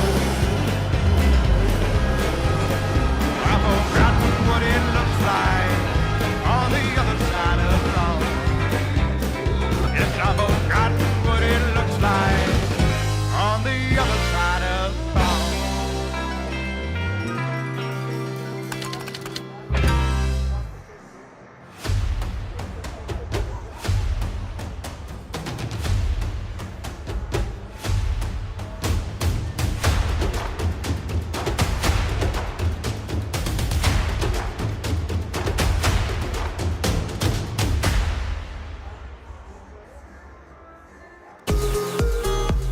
Radio Dresden, der Sound für Dresden, Stadt und Land. Meine Stadt, meine Musik, mein Radio. Radio Dresden.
lap around this sick course here in Dresden, in this sick arena. Here we got like the runs for the synchros, the big mama that we're gonna put it back to 28 maybe, and one front flip ramp when Cuba is there, all the trampolines, the super kicker for the Dakar, and the first landings, big landings here that we can do the synchros and all this sick stuff. Then on the way back we have the next gen and a normal ramp that is jack up. This is the ramp there on the right, and this big one here is the next gen. Sick ramp actually, I love it. I can do super sick tricks there. And the third landing where we got also like some big tricks going on. We have here the front flip ramp on the right. This is a normal ramp, and this one on the left is the kicker for the double flip where Luc and Pat already did it, and it's sick trick, so you're gonna enjoy it. So let's do one lap. Yeah, let's go. So this is normal. How it's going to do? We hit the normal ramp. Okay. Then we're gonna turn, hit the next jump.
Second half of this 25th anniversary show here at Night of the Jumps. We are in Dresden, Germany. This is the second round of competition for 2025. So far on the calendar, we have 4 more events after this, going to Budapest, Dusseldorf, Hamburg, and Stockholm, Sweden, but it looks like we might have a couple more. So I'm not going to say what the final round may be, but it looks like we've got some chat going on already. Bring on the final, Sommerfeld, Pat Bowden, oh, hang on. What are we saying here? Oh, it's JT the MC.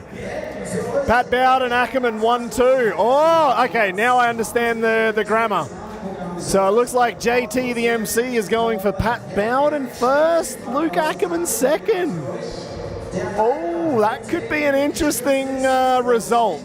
And I don't think that could be too far from a possibility right now. What we just saw from Pat Bowden, we haven't seen him in, I'm going to say maybe 6 years at Night of the Jumps. We haven't seen him for a long time. He came back and just annihilated that qualification. Luc Ackermann, he has done very well for a very long time at Night of the Jumps. And it looks like he's got a real contender. Trish McGeer flipping that Dakar rally bike was insane. I could not agree more with that, Trish.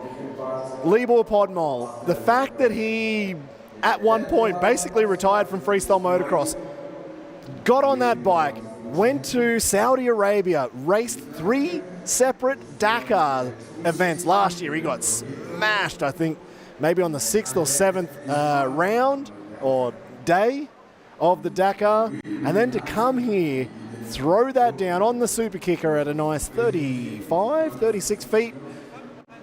I thought the jump was impressive. To jump 190 kilograms, 32 kilos of, or 32 liters of petrol in that thing. She's a big girl. But he managed to not only jump it, not only flip it, but that kiss of death flip. That was actually pretty damn good. And not a bad warm-up before he went into his freestyle run in the quali, and it was just enough. I probably would have went with Marc Pinyol sneaking into the final in that first group, but that extra bit of training from Libor, that was enough. He's in the final in freestyle motocross. But before we get there, from Sam Merrick, hello from Nuremberg, excited for the finals. Nice to see Pat Bowden back at Night of the Jumps. You and me both, Sam. I am pumped to see Pat back here. He only just got in. Again, it was a little bit late notice, so he didn't have an awful lot of preparation. In the training, if you missed the first half of the show, well, you missed a banger. That front flip ramp, he didn't even look at in training. Hit it twice in quali, Supermaned it. Right, hang on, what's on screen now? I think I'm gonna have to turn around because what's on screen looks to me like it is the old school DDR Simpson. Now, I'm not a full history buff, but during the East-West divide here in Europe, there was the East German motorcycle manufacturer Simpson, and this was like one of their famous bikes from, I guess it's probably a relatively new one, maybe an 80s model. But basically this Simpson was part of the old school stuff. Oh, hang on! Eddy Frech! These guys aren't mucking around today. Eddy Frech has just hit his first jump on the Simpson with all of 50 cc's of old school petrol in a carby technology. This is a very well-known, famous bike here in the east, or the former east of Germany, here in Dresden. There would have been a time when all the streets were just littered with these bikes, smoking the place out. Nice old two-stroke. Oh, what? He's flipped it! Oh! Well, I would have to say that's the first Simpson that has ever been backflipped. Eddy Frech making it happen. Unfortunately, he just couldn't hold on to that one. I wonder if he's going to go for that again. I didn't expect that second jump. What a way to like have a little intro into the start of this second half. So, oh, we've got an interview, hang on. Oh, no, he just said knock ein Mal. One more jump. One more attempt. I just hope he doesn't put a hole in that airbag. Come on, Eddy. Eddy Frech, I'm going to say this is absolutely with no research involved. This could be the very first backflip on a Simpson. I might be wrong. Here we go, Eddy Frech, back flip, and he landed that one. Probably the first ever done on an old DDR Simpson, 50 cubic centimeters of raw. Probably 11.5 horsepower, and still somehow managed to flip that thing. He has never even tried. He came to one of our crew, to Frank the Tank. Maybe it was even Tia, both of them, and said, I wouldn't mind trying to jump a Simpson. Being that we're in Dresden, the guys were like, you know what? 25th anniversary? Why not? It's a bike about 40 years old, I'd say, minimum. But he got the job done. Eddy Frech, probably the first ever Simpson backflip. Now, I'm on screen right now. I really think there we go. That's what we need to see right now. I'm genuinely a bit scared, a bit nervous. That is a scissor lift, as you can see. That is Marc Pinyol holding, I would say, the wrong end of a tape measure. He is going to take this scissor lift up with his Honda CRF 450 on top to 12 meters high. And he is looking to go. There you go, you can see that, 12 meters. 12 meters high. This will be a world record if he can pull the backflip drop. I'm pretty sure Kai Haase so far has that record at 10 meters. And as I was talking to Marc during this week, he has done 10 in the foam pit before. But he was saying, even in the training session at home, the feeling of the wind, the feeling of being that much higher, the scissor lift is starting to sway in the air. It is a bit windy actually here in Dresden. The wind comes in, it circles around inside the stadium. I would hate to be up there that high at the same height as our mountain bike tower and then thinking you are just going to have, what are we going to say? He has 3 bike lengths on that platform to get enough speed to at least make the landing. Like, the landing looks so far away. All right. I'm going to keep talking about what Marc told me. The biggest issue is he's basically going to open the throttle and just clutch his way to the end of this jump. If he gets the clutch right, he manages to pull a backflip with enough speed to make the landing. If he clutches at the wrong time, this may not go well, and it's milliseconds. Okay, here we go.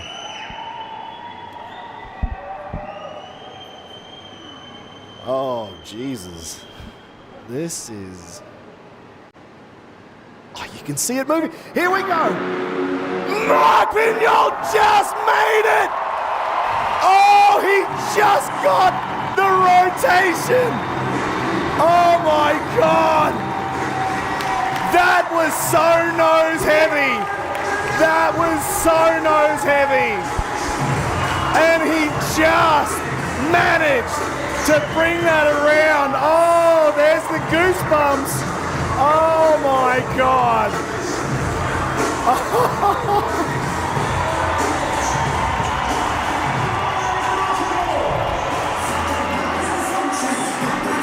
Marc Pinyol.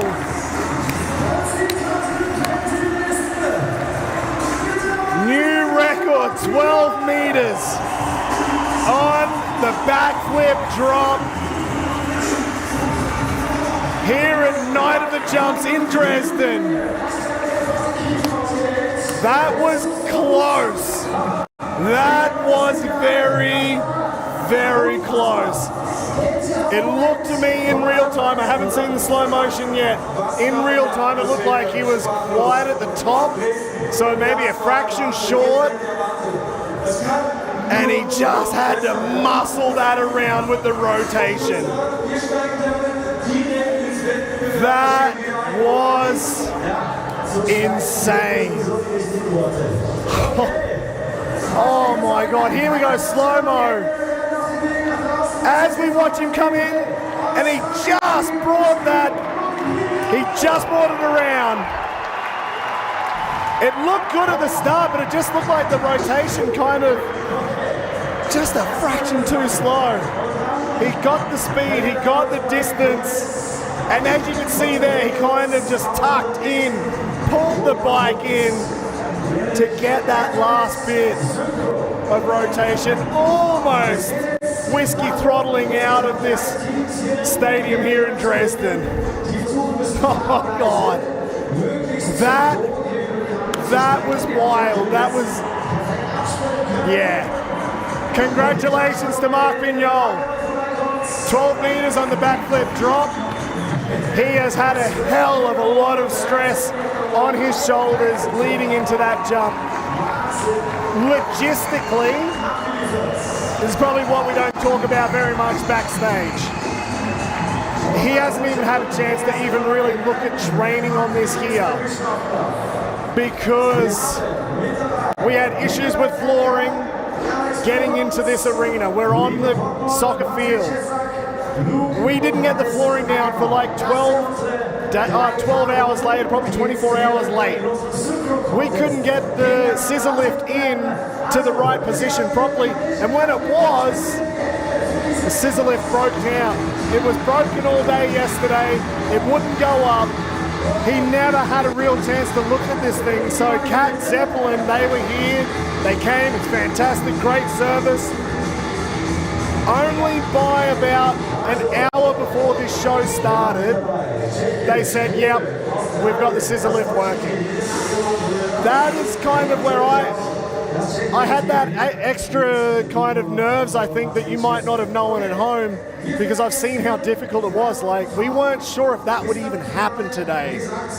But the team have made it happen with the machine, and Marc Pinyol has made it happen with the training, of course, at home there in Lleida, in Catalonia, Spain, and of course, getting the job done here. Wow. Man, that was awesome. Right, what are we doing now, guys? What are we doing now? It looks to me like we have synchro about to go down. I can see Alex Bucholtz is back with Mikolej Tempka. Who else is out there? That's it.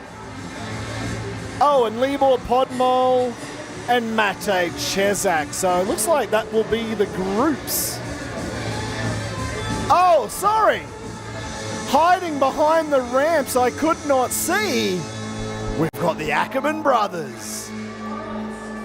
Luc and Hannes Ackermann riding together here at Night of the Jumps again. But here we go, first jump on the synchro. See Grab Indy, Bucky and Mikolej, both guys who actually had some problems with the course in their freestyle run. But so far, on those ramps that were giving them actually the most trouble, knack flip, looking better. I think both of these guys would probably say, let's kind of count this as our freestyle run, because they're already looking better on these first two jumps in synchro. Final jump, this is in the train, two straight backies against Matej, Cesak and Libor, Podmol, the two checky checks. I don't think that will be enough. And of course with Hannes and Luc, yeah, that was good, but I don't think that will be enough to go through to the final three groups.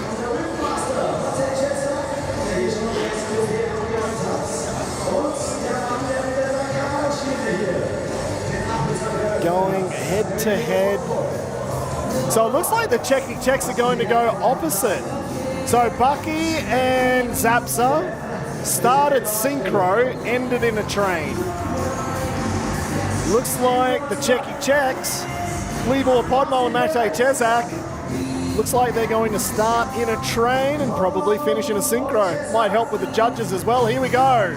Libor first. No hand flip, no hand flip. The two strokes out there. Libor on the Yamaha YZ. Matej on that KTM 250 SX. Train on the way back, Tsunami, whoa. Actually, I kind of like that. Libor going with more like that Tsunami, and Matej Cesak improving on the extension, going the full ruler. Two different name tricks, definitely back in the old days. And here we go, synchro, Indy flip. Hey, that's perfect. That is perfect. This is the quali.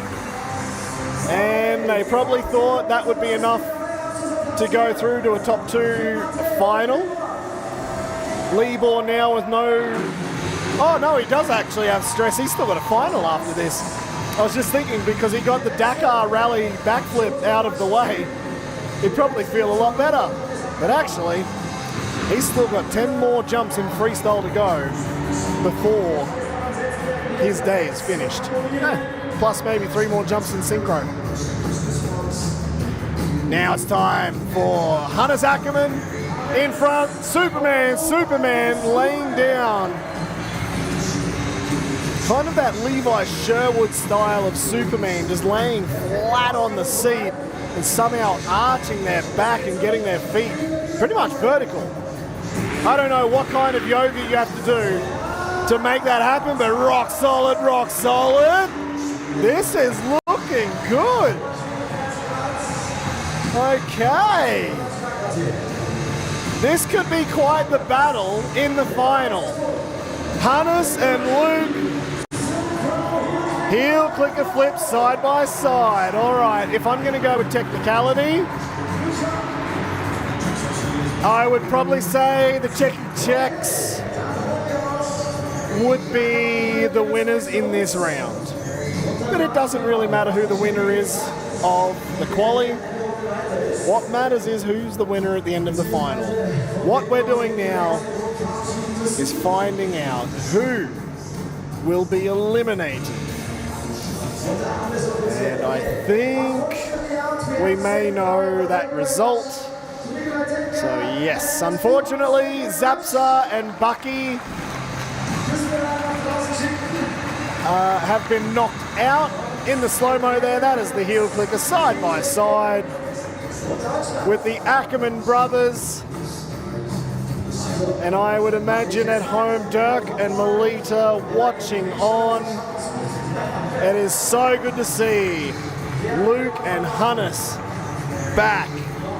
Not only competing against each other, but this time in the synchro, competing with each other. All right, this is the final. This is very simple. Last round. Ah, okay. The boys have changed it up. So in their quali, they started on the train, they finished on a synchro. Now they're going to go synchro first. Actually, is that an Indy to... Maybe I'm wrong. That look like 2 Indies from both of them. Maybe I'm on the wrong angle from where I'm sitting. It almost looked like Indy to Indy. We'll check that out in the slow-mo. Maybe I've just called it wrong. Tsunami, ruler. Oh, and that's on the next gen. Just remember that. That's on the next gen. Big old gap, that one.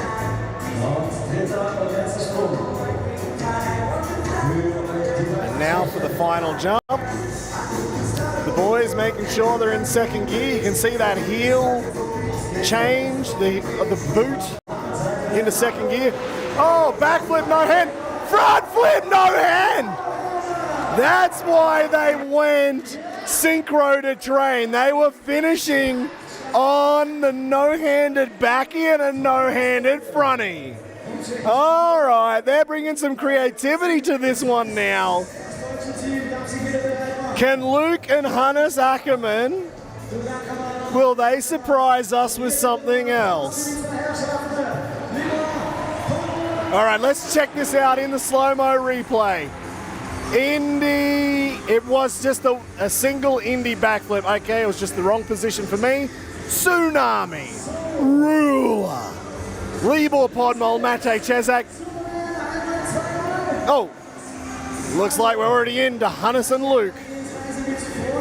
We're getting too excited with those slow-mo replays. All right, middle jump. Splitting the ramps, heel clicker flip, heel clicker flip. They finished on that before. If they're putting that in now, maybe we get something a little bit bigger. Luc pumping up the crowd, taking the outside line. Hannes on the inside. Here we go. Oh, whoa! Seat grab backflips. Oh! Upping the ante, bringing the amplitude to the synchro comp. That's a tough one. That is a tough one. Yeah. You know what? Before I give out my idea, let's look at these replays. This is Hannes with the heel clicker, Luc with the clicker on the backflip. And this was that final synchro with the seat, grab, backflip. Perfect. On the side. Both of those boys getting those seat grabs out nicely. I'm going to give my prediction. I think it might be... Oh, wow. I was going to say Matej and Libor for the win. I think it's Luc and Hannes. Oh, the seat grab flip won it for the boys. Oh, it was the seat grab flip. That was the trick. That was going to be tight. I probably would have went with the no-handed backy and fronty from Libor and Matej. Spicing things up, you know. But it looks like the judges have decided, maybe it was a crowd vote, I don't know, because the crowd definitely got loud, that it is the Ackermann brothers, Luc Ackermann and Hannes Ackermann. And how about that for a return? How about that for a return to freestyle motocross for Hannes Ackermann? He has been in the wilderness for a long time with his broken back. That was in Munich, I think 2016, maybe 15. And it was a badly broken back. Going for the vault, it didn't go well. He then has had his knee replaced in that time. That's a long time to be on the couch, but to get back on and start riding, get back in the foam pit. Ah, the foam pit. I don't want to ever look at another foam pit again in my life. And Hannes has done just that. To come back here, he's now taken home a trophy for the synchro win with his brother, Luc Ackermann. That is an awesome comeback story. I did not expect that. That one was kind of out of left field. Hannes only probably messaged not that long ago, actually, only a couple of months ago, to say he's back. At least that he's back riding. Let's see what happens. Let's see how it feels on the ramps in the foam pit. And I couldn't be happier and prouder for him to make that happen. And I think also for Papa Dirk and Mama Melita, I'm sure they are also very happy there at home in Niederdola, the Middle Earth of Germany. right, so right now, as it's going on behind me, it is the Freestyle Trampoline Association, the FTA show. We have Tim Fleischer and Leander Leitner, Lenny Leitner. How are they going synchro? How are they going synchro with 50 meters between them? They must have so much aerial awareness. Now it's Milko Abrahams, Luke Zwinkels. How do they have so much air awareness to get a perfect synchro competition 50 meters apart, yet we just saw the Checky Checks and the Ackermann brothers only a mere 4 meters from each other to get their synchro done, to know exactly where the other guy is in the air. Imagine if these guys were on a dirt bike. I'd be up for that. Who would actually I would love to see if we could get these guys with their aerial awareness on a dirt bike. They're clearly not scared of more than 2 rotations. Only 3 riders in the world have ever done more than 3 rotations on a dirt bike. Josh Sheehan, Harry Bink, and the legend who was sorely missed, J.O. Archer. And that was one thing that I always thought about. When Sheeny went for that triple backflip back in 2015, just to feel the rotation 3 times must have been so disconcerting.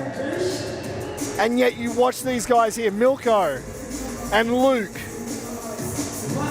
spinning. There's 4 rotations pretty much, maybe 3.5 in what we just saw there. Not even an issue. Something tells me there might be a few BMX, mountain bike, scooter and freestyle riders going out and getting bigger trampolines. If you can be at home getting this kind of practice, like these guys from the FTA, on the guts as well, and still made a backflip look good. If they can make it look this good, I'd be near on running out buying one of these Euro tramps. Funnily enough, the little village I live in Germany, like a little village, I was just walking through the park and there's like this little tiny 1 meter by 1 meter Euro trampoline put in the ground at the kids' playground. Like, my dog just decided to go for a run through there, so we had to try and chase her. And I'm like, oh, hang on, Euro tramps everywhere. Okay, I think we are into the best trick section now? Oh, this is all eyes on Luke. The cameraman's having a hard problem. Oh, is that a quad side flip? I guess that's what you call it, quad side flip. I'm not sure if the liver landing was the plan. I don't think he got back to his feet on that landing. I probably shouldn't pick on the liver right now. David Rossi's not feeling too good with his right now. But this is Tim Fleischer. Whoa! Straight in. There was no warm-ups on that one. Okay. Wer ist der Nächste? Es sieht so aus, als macht sich Mikolej bereit. Weiß man nicht, ob der Sonnenbrand schon zugeschlagen hat bei ihm oder ob es das Netz ist, das schon die einganze Spur hinterlassen hat. All right, we're back. And it looks to me like we've got Milko Milko Abrahams. 1, 2, 3, 4. With 3. With another 3. Was that 4 to 3 to 3? I mean, there was flips, there's spins and everything in the middle of that. Wait, is that possible? Like, what kind of rules do we have for this competition? I thought they had 1 jump. That was 3 jumps. Oh, Milko Abrahams, the sneaky Dutchman, deciding to snag an extra 2 jumps out of that one. And this looks like it's Lenny Leitner for the final best trick.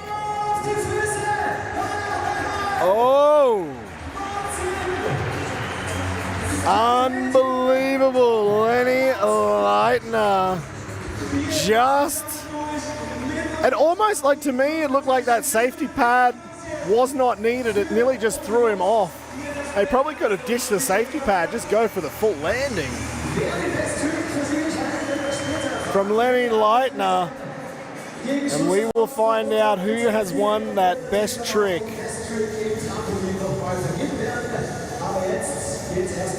Do we find that out now, or are we going to get that at the end of the day, the end of this competition with the Freestyle NMTB?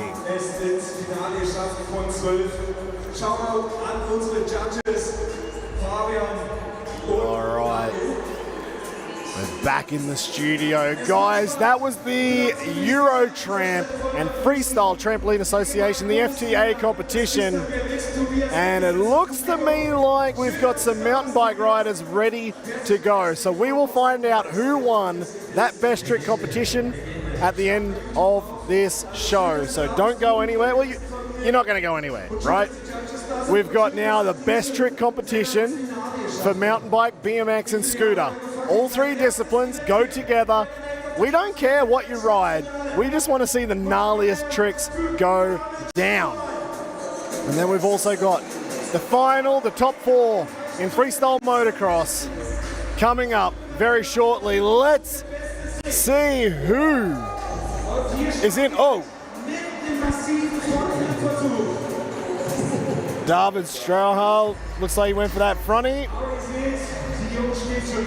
Needed a little bit extra time on that one, but he's got 1, if not 2 more shots at this.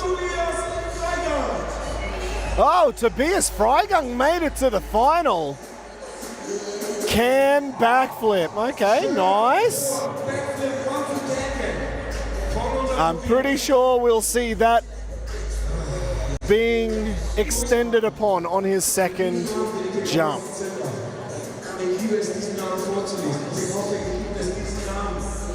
Tobias Freigang, another one of those riders who, when we were in, I think we were in Cologne last year, he's a local. He came in, tried this roll in for the very first time, and here he is in the final. Oh, Lennox Zimmermann. Oh, he was getting out of shape on that seat grab backflip. Managed to hold it all together.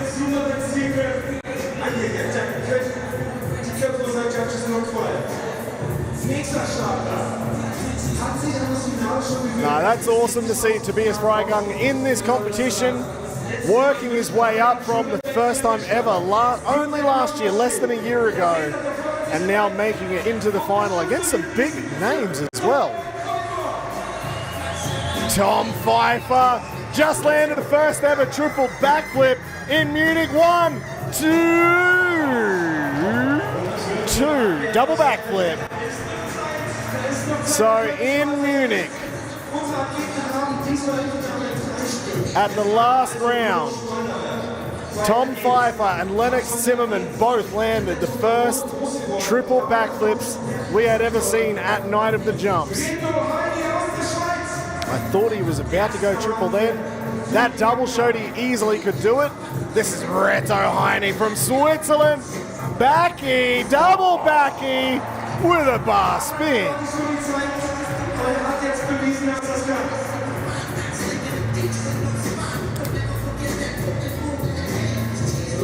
Reto looking nice and comfortable out there.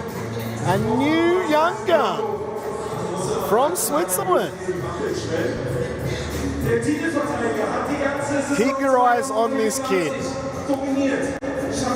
That there looked like he was chilling in that double backflip. Easy bar spin in the middle. Let's see what he can do on the next attempt. This is Alejandro Bonafe!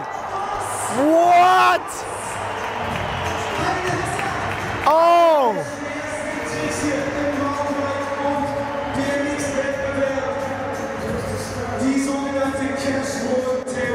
That was insane. The tail whip cash roll from Alejandro Bonafe landed it absolutely perfectly. He had time for another rotation. I'm actually really impressed. Dan Miller brought this new tower. It's 2 meters higher than normal. I didn't think we would see so much more from that extra 2 meters, but look what the boys can do. Oh.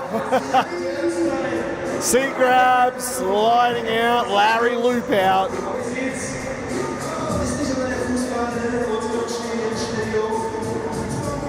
But he's all right. I think this will be Tobias Freigang again. On the BMX. Double. Oh, perfect. Perfect double backing. He did his first ever double backflip at our last round of competition in 2024. The boys pretty much peer pressured him into it. Just go for it. You've got this, buddy. That one there, that double backflip looked like a seasoned professional. Lennox Zimmermann now. Double, triple backflip. There you go. The man who did the first ever triple at Night of the Jumps made his second triple at Night of the Jumps look oh so much easier. That is going to be tough to win for anybody else over that triple flip. But hang on. We've got Tom Pfeiffer. 1, 2, 3. Oh, and a wheelie out. Do you get extra points for the wheelie? 2 triple flips. Just like Munich, one after the other. Lennox Zimmermann, Tom Pfeiffer. Wow. If it was not this hot already in Dresden, they've just added an extra 50 degrees to today's temperature. That was awesome.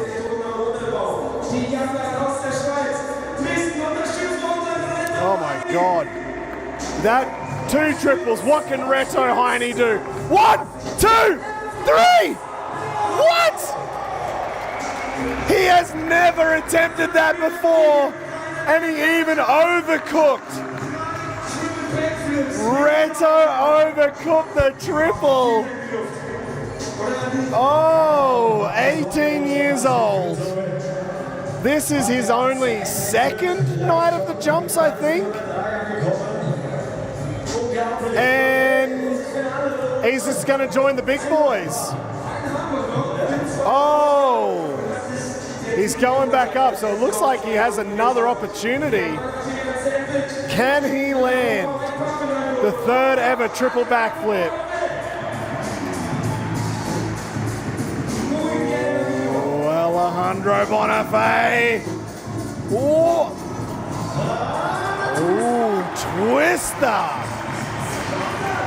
Upping the ante on that cash roll, going into the twister. So what are we going to say? Cash roll with a tail whip or the twister? Oh, I'm really glad I'm not a judge. Because everybody's coming with completely different styles here.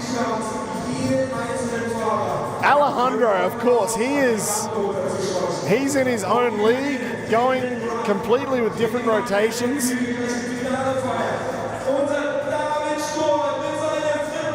David Stroll, first time ever at Night of the Jumps in the show. Backflip. Okay, he crashed the first two. Maybe he was being safe on that one. Let's get a single flip out. Job done. As he looked over to his boss, Dan Miller, videoing on the side.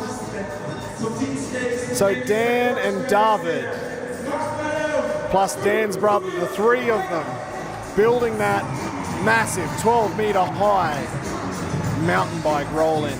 This is Tobias Freigang, double backy again. Oh! Throwing it away. I wonder if he had any thought of trying like a triple. He only just attempted and landed his first double flip 6 months ago. I wonder if he kind of was starting to get that peer pressure and like, I'm just gonna go for it now. No, he didn't. Double flip, over-rotated, but his first double was the one.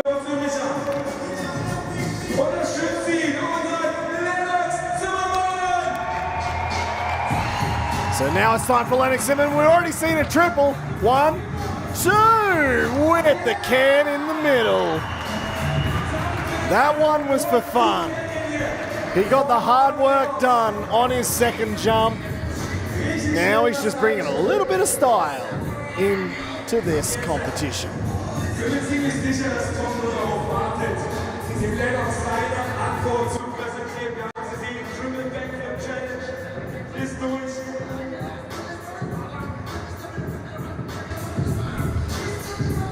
Now that was Lennox, the first triple flip. Now it is Tom Pfeiffer. Does he go for the triple? Oh, he was slowing down. Front flip. You could see him like snaking and slowing himself down on the fronty on that final jump. So I think Tom is very happy to take his triple backflip from that second jump, just like Lennox Zimmermann. We have 2 more riders left, and one of them just tried to do a triple backflip for the very first time. Can he make this happen? Reto Heini from Switzerland, the new young gun. He's just watched Lennox and Tom land a triple. Can Reto make the triple here in Dresden? 1, 2, 3, and he's got it, Reto Heini! He is joining the triple backflippers here in Dresden. It almost looked like he had to slow that down. Lennox straight over to congratulate him. Tom Pfeiffer on the way. There you go, the 3 triple flippers at Night of the Jumps. What had never been done before has now been done 3 times today. 2 times in Munich. And I would assume this bigger and better rolling has definitely helped to make that a bit easier. Just that little extra speed, a little more air time, and the triple was done. Okay, now it's time, the last rider up, Alejandro Bonafe. What have we got? Twist down!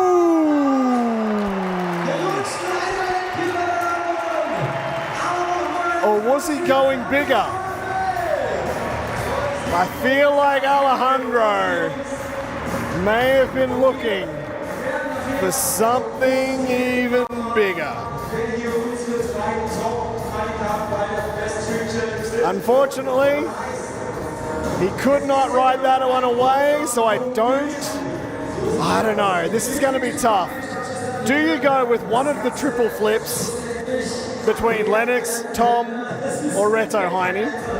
Or do you go with the tail whip cash roll or twister from Alejandro Bonafe? That is the question that the judges will be facing. And we will find out at the end of the Freestyle Motocross final, which is coming up in just a few moments. This was Lennox Zimmermann 1, 2, 3. Triple flip. That was perfect. Absolutely perfect from Lennox. You couldn't grease that any better. Tom Pfeiffer 1, 2, and 3. Wheelied on out of there. And that was the twister there from Alejandro. Lennox, double backy, can in the middle. And Tom Pfeiffer just rounding things out. That was a lazy front flip after stomping another triple here at Night of the Jumps. And Reto Heini joining the triple flippers. So we've got a new triple flipper on the tour. That was wild.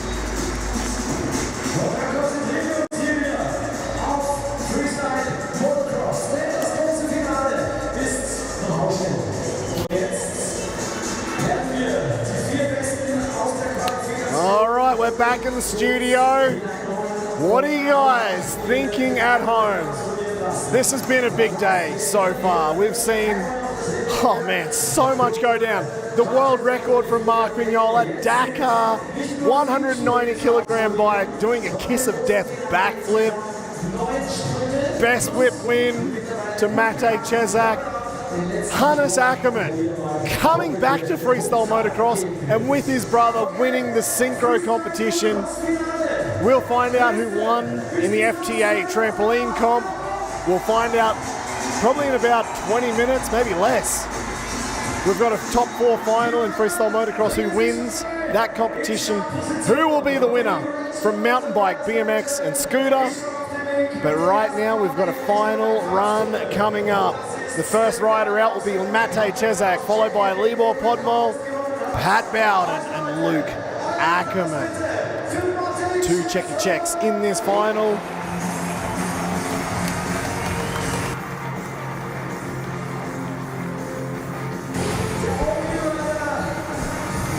On course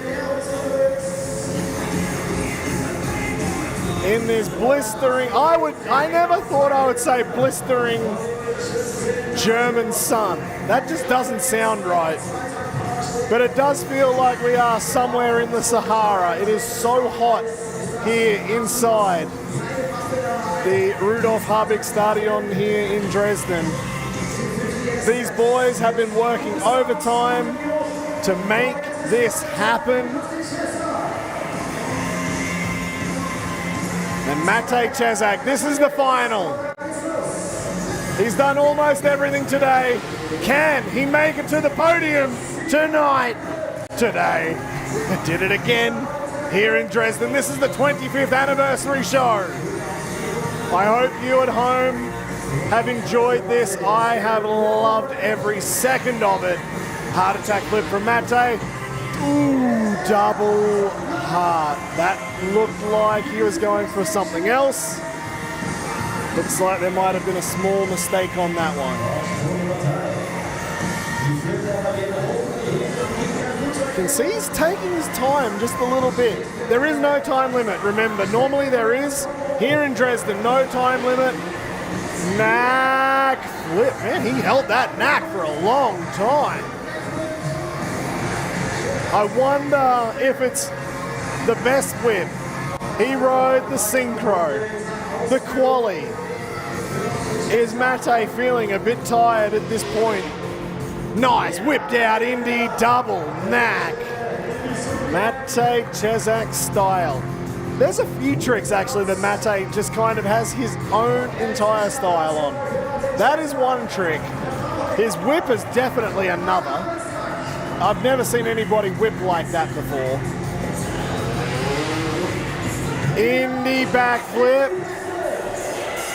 Looked like he was looking for a bit extra rotation maybe to try and get that extension. Try and open up from the bike to the rider. Get his body away from the bike a little bit.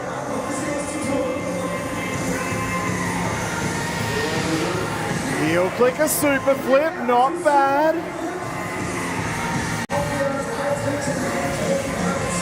Yeah, this is not the same speed Matej was getting around the course in his qualification. I can see a lot of people here like fanning themselves with the magazine, with their hats. Everybody is pretty damn hot here. In Dresden, lazy boy flip.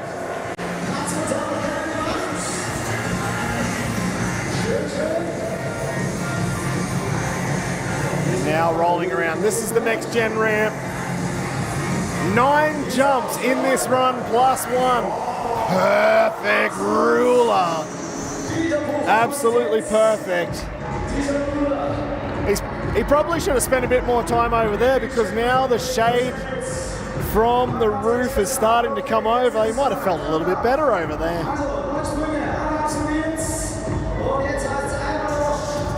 Instead of getting monkey butt, riding over here in the sun just like I am.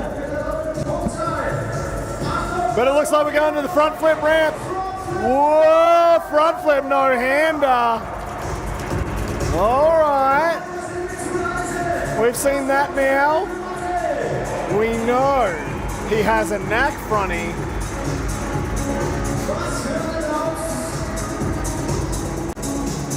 Can he bring a little bit more pepper to this run? The green flag.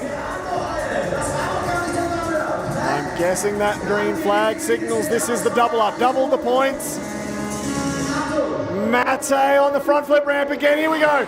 Fronty, knack, yes. Looked a little bit slow actually at the start of that, but he managed to get that knack front flip all the way around. And that looks like the end of Matej's run.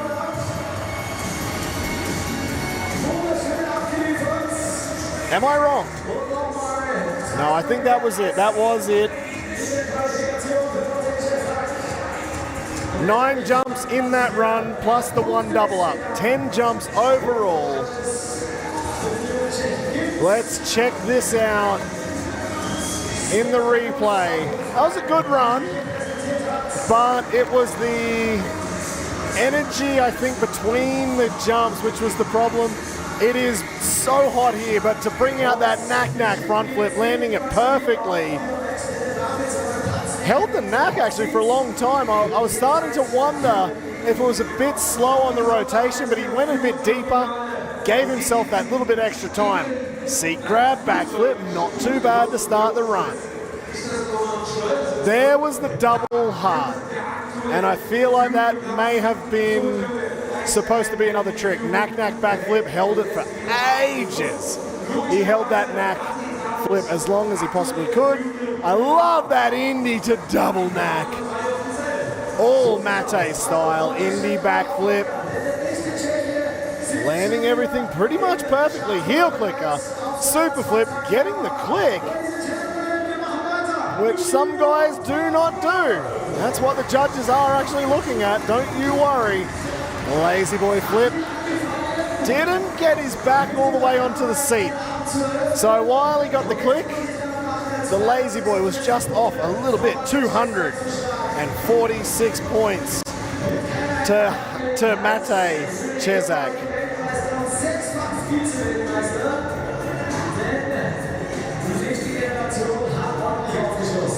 Now it's time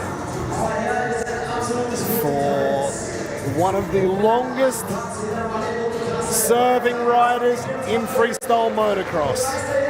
Certainly the most caps here at Night of the Jumps. His 100th Night of the Jumps was about 8 years ago. Libor Podmol, he's back. And let's see what he's got in this final heel clicker, Indy backflip. He's already flipped a Dakar bike. He's already gone up against Luc and Hannes in the synchro comp. How much energy does he have left? He's rolling around the track nicely. Supercan, Indy, more Supercan backflip. Off the side of the bike. Keeping it nice and balanced though, as difficult as that may be. Chord over flip, perfect. Good run. Moving around the course smoothly, not really wasting any time at all. Nice, double knack, kicking off the seat. These checky checks, they've all got their own style, don't they? We've also got Philip Podmol over in Morocco watching his older brother from the Podmol brothers. Throw down, nice! Nice tsunami backflip.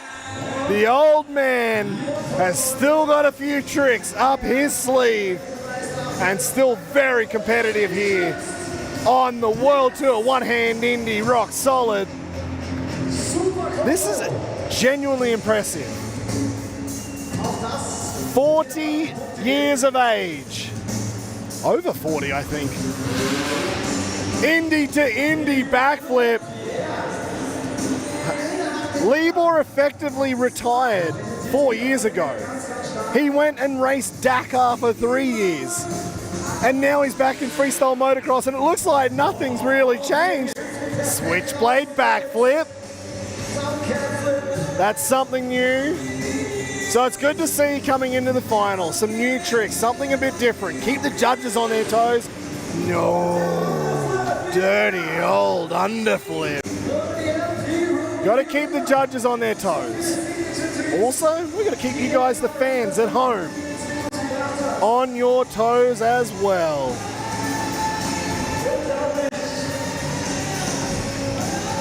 So it looks to me that was the 9 jumps in his run. This will be the double up. What can we expect from Libor Podmol? Currently sitting in 3rd on the overall championship. Can he keep that or extend here today in Dresden? Cliffhanger backflip, perfect landing.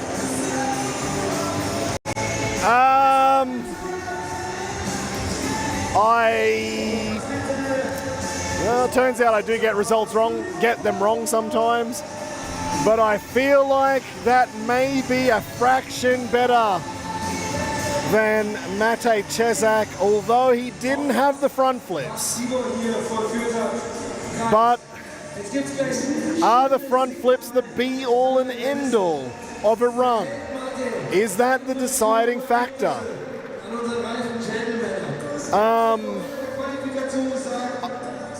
I would probably say with this cliffhanger backflip, landing it perfect.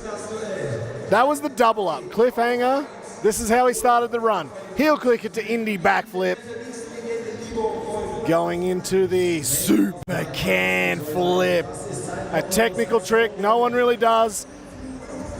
Let's go, brother. After riding a bit, I want to see the whole run. Philip Podmol, great to see him watching Libor before he goes to ride down there in Morocco. Nice, big, whipped out double knack.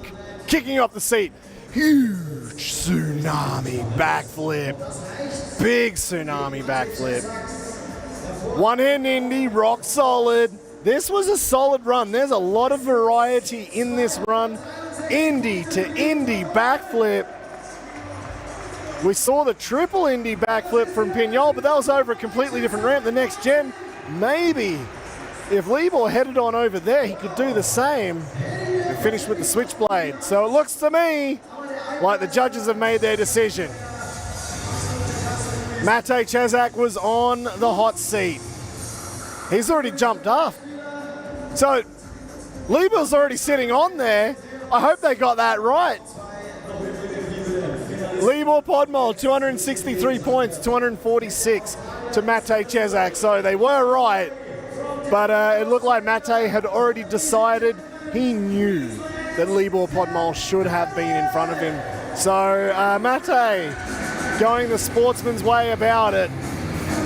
But now it's on. Now it's time to see if we have a rider to really take it to Luc Ackermann and Libor and Matej in this competition. In the qualification, Pat Bowden won his quali group convincingly. Overall, Luc had 8 points more out of 300. Only about 2% more. Closer to 3. Luc is the veteran on a Night of the Jumps course. Pat Bowden just arrived yesterday. He just got his bike going. With minimal training, can Pat come in as the destroyer with this massive ruler flip over the next gen? This is going to be a tall order. Can he get the job done? 8 meter on the return side. Huge 360 knack.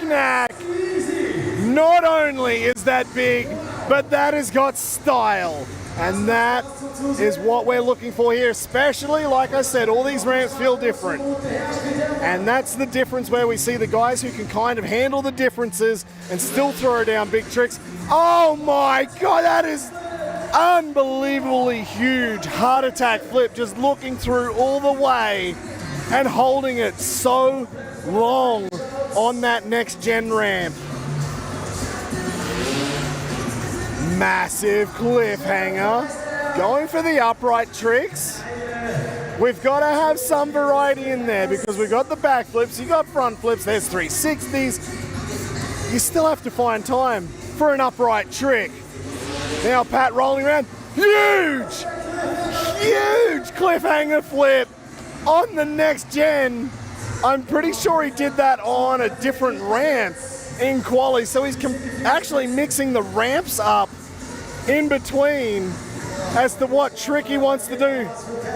Oh, this is getting exciting now. Oh, road over backflip. Oh, yes. And I just heard my buddy in the middle, Andy Brevy's like doing Steve Sommerfeld. Brad, I love the road over. To see that trick in a backflip, so perfect. Holy grab, rock solid Indy. That was like double heart. He was full vert. The road over, the trick invented by Jack Rowe. And then throwing it perfectly in a backflip. Pat Bowden coming with the big tricks. Now he's taking his time. Here we go, front flip. Oh, what? Are you kidding me? Tsunami front flip. All right, this is on. There's only maybe 1 or 2 jumps left in this run. Tsunami front flip. Rock solid backflip. Rocky flip over the next gen, and that was not small. That was a big rocky flip. Oh, Pat Bowden is back in town. We didn't see half of those tricks in training. He spent most of his time in training just getting his bike ready. That is the crazy part. While everybody else kind of, they all live here in Europe, Pat had to fly in, get his bike ready. There was a few issues. And to get so used to this course so fast. Hang on. That wasn't it? I thought that could have been the double up. Oh, shoot. This is the double up. This is the last jump. I know what ramp he's going towards. He's going towards the super kicker. Oh, here we go. Will we see first ever from Pat Bowden at Night of the Jumps? Double backflip! Perfect! Oh! The first time Pat has done a double at Night of the Jumps with a tsunami front flip, 360 knack, rock solid flip, shut the front door. What a run. That may be one of the best runs we've ever seen at Night of the Jumps. Trick for trick, that may be one of the best runs ever. Throw the style in. I think that's one of the best I have ever seen. This is how he finished it. The double up, the double backflip, and perfectly landed. That is how you put an exclamation mark on this run. He started it out with the biggest damn ruler flip going off that next gen. 360 knack, swinging it around, and that knack was not small. That was not a baby knack. Heart attack flip, looking all the way through, Levi Sherwood style. Cliffhanger, at least getting one or two uprights into this run between all of these other rotations going on. Cliffhanger flip on the next gen, holding it so long. This is the road over flip. As you can see, reaching back to the seat, going into a chord over, the road over backflip. Holy grab, Rocky, Indy. Very much looking like Adam Jones on that one, but the tsunami front flip. As I mentioned, he didn't even touch that ramp in training. He did it the first time in his qualification run. 288 points out of 100 from the judges. Each was like 95, 98, 95. Oh my, this is going to be the best final I think we have seen in a very long time, if not ever. We know Pat Bowden has just thrown down one of the best runs, but Luc Ackermann, he is the FMX Terminator, X Games gold medal, 3-time world champion, and he's got tricks that no other riders have. Let's see what Luc Ackermann can do. Can he counter? I am glad I am not a judge. Put it that way. Because this is going to come down to, if this is a run that I expect from Luc, we know how good his runs are. But I feel like there might be a fire burning right now. If this is elevated to another level, we're probably looking at the difference of 1 or 2 points between each judge. But let's see, here we go, first jump. Massive ruler flip. Perfect. Again, that is as big, but only, that is on the Euro 8-meter ramp. Coming back on the next gen. Holy grab. Holy grab, not bad. But for Luc to get that much extension on that 8-meter radius is impressive. Front flip! Front flip, I couldn't see from where I am. He's a little bit in the shadows. I couldn't see, was there a no-hander? We'll have to check that later. Heel clicker, KOD backflip, backflip combo. Getting around the course, nice. Getting the crowd pumped up. He's the local German. The crowd is on his side. Nice, hard Indy backflip. This is a good run. And we know he hasn't even started on the big stuff. Cliffhanger. One-hand lander. Now it's time. Now it's time to put the pedal to the metal. 360. Nice. Still the biggest and flattest 360 in the world. Pat went 360 knack. Not the same size on the 360, but he went with the combo. How do the judges look at that? Oh, in the middle of the run! Double backflip in the middle of the run! Oh, that means he's got something bigger coming. Something bigger's coming from Luc Ackermann. What will it be? Oh, he's headed straight back on the same side. Oh, now it's time for a front flip. No-handed. All right, so I guess the first fronty was a straight fronty. Second fronty, no-handed. And he's heading back to that side again. What's he got planned? No. No. Hang on. Luke's going for a double up, and he's back on the double flip side. One. Oh! Double backflip with a knack. And he held that knack all the way around. That was massive. Bringing the double combo. It's a long time since we saw Luc Ackermann with a double combo.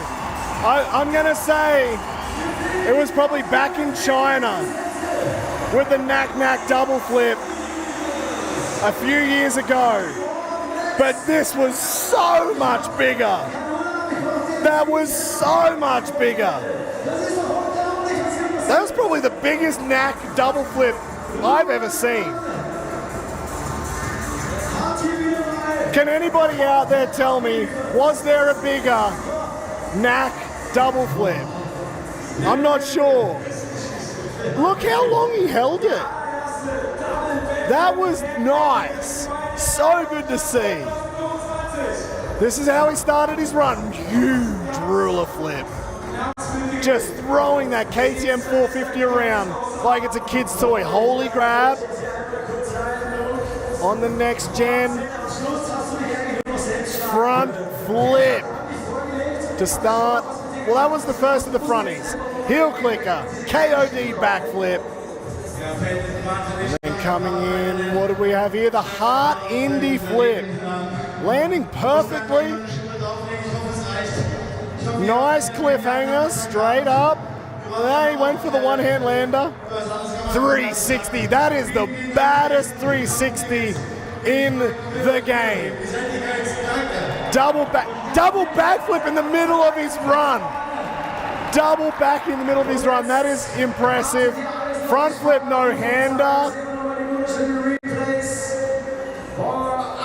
And that is it. All right, comments. Philip Podmol, number 1 Pat 2, Luke 3 Libor. Love you all, boys. I have to go ride 2. See ya.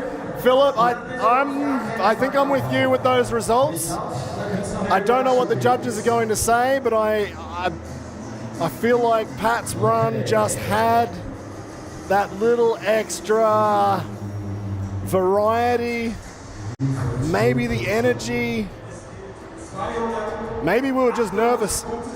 That's probably the other thing. We haven't seen Pat in so long, so to have him come back, that was a hell of a surprise.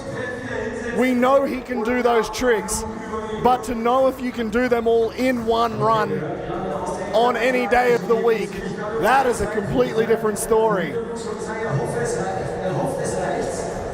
So this will be the battle. I don't know if we're finding out who wins now, if it's between Pat and Luke, or if we go to a podium at the end.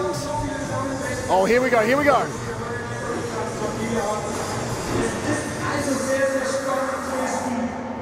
Ihr könnt stolz sein. Und da haben wir 283, das heißt Platz 2 heute. Pekarek gewinnt die Champs in Dresden. Whoa! It was Pat! Pat took the win! Whoa! That was impressive. I had the feeling. I don't think Luc has been beaten probably 5 years, maybe 4. Normally the only person who can take the win away from Luc would be Luc if he made a mistake. Oh, look how close that is. 288 points to Pat Bowden. 283 points to Luc Ackermann. Libor Podmol, 263. And Matej Cesak, 246. Libor Podmol, second time in a row on the podium. The old man still got some tricks. That is one hell of a way to finish our 25th anniversary competition here at Night of the Jumps. We have just witnessed two of the biggest runs, two of the biggest boys right now at Night of the Jumps in freestyle motocross. Double backflips for days, front flips in the middle with combos. That was unbelievable. Pat Bowden just had enough. I think I'd probably say it might be the rock solid flip probably would have helped him. Aaron Cullen, winner, chicken dinner. That is definitely an Aussie expression. So Aaron Cullen, g'day mate, how you going? Glad to see the Aussies in watching this and to see the Aussie win. Bart Maty, yes, Pat. Oh, that's a big call. That is that's what I mean. I'm glad I'm not judging. I feel like it was the right decision, but man, Luc came with double backflip combos and he held that back flip so long. I almost thought that could have been the decider. But I feel like Pat's runs in the middle were just enough to keep him on. Couldn't see that chat, sorry. Oh, hang on, we got more to go. Let's have a look. Everybody's in. So freestyle's in. Mountain bike, scooter, BMX, the trampoline boys are in. So one more time. Give it up for Alex Bucholtz, making his debut. Marc Pinyol with the new record, 12 meters. Luc Ackermann returning to competition. Zapsa, Luc, Matej, Libor Podmol, and the winner tonight, Pat Bowden. Tobias Freigang, Lennox Zimmermann, Maty, Pekarek, David Strauhal, Alejandro Bonafe, Dan Miller, and Leon Binckebanck. We also had Milko Abrahams, Lenny Leitner, Luke Swinkles, and Tim Fleischer throwing down as well. The boys going one more and a 360 knack from Pat to finish it off. What an unbelievable, oh, we've got the young kid, Julian Enker.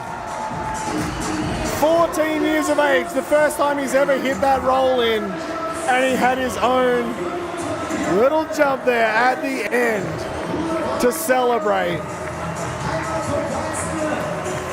What a finish to the 25-year celebration of Night of the Jumps. To imagine in 2001 when Jörg Hotzel and Marco Mantai created the first ever Night of the Jumps in Riesa, Germany. That 25 years later, we would be here. I watched this program when I was young. I watched that first event IFMXF, back in the old days. I think it was on maybe Fuel TV or something like that in Australia. We had the IFMAs in America, IFMXF here in Europe. Of course, X Games. I think X Games was 1998 when they started with FMX. I could be wrong on that. So only 3 years after the first X Games, Night of the Jump started. And 25 years later, here we are. Felix Hellwig, that is a crazy final, absolutely. That was one for the ages, and I'm so glad it happened today on this celebration day. And hey, hopefully got 25 more years of freestyle motocross, BMX, mountain bike, scooters, and who the hell knows what else will be going down. Actually, I've got 2 more shout outs. Davide Rossi, we really wish that you were here with us. He had a massive crash yesterday. He's still in hospital. He is okay, but it would have been so much better to have Davide Rossi here with us. And Jason Chesko should have been here. He was really looking forward to it. The first time we would have had him on the snowmobile, something extra at Night of the Jumps, and unfortunately only a few days ago, Jason Chesko also had a bad crash and broke his wrist, but we will see him again. So the 2 Italianos unfortunately couldn't make it. All right, it looks like the best trick winner in the FTA Freestyle Trampoline Association competition is Milko Abrahams. So congratulations to Milko from the FTA taking that win.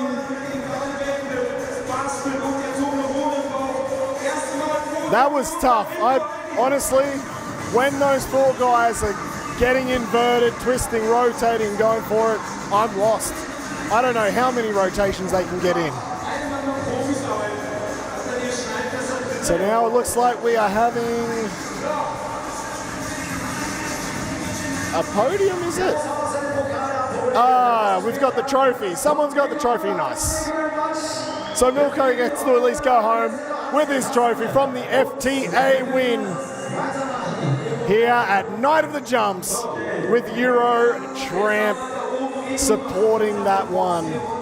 Thank you very much to Euro Tramp and FTA for putting this competition on, joining in with Night of the Jumps, and it's fantastic to see Milko here throwing down. Now, it sounds like, I'm guessing, we must be going to the mountain bike BMX best trick. Best trick winner. Oh, and the winner is Lennox. Oh no, hang on.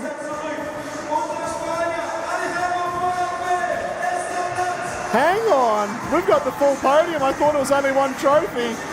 There's 3. So that looks to me like Reto Heini in 3rd. In 2nd, Lennox Zimmermann. And the winner, Alejandro Bonafe. Take your pick. What was your best trick from Alejandro? He brought them all.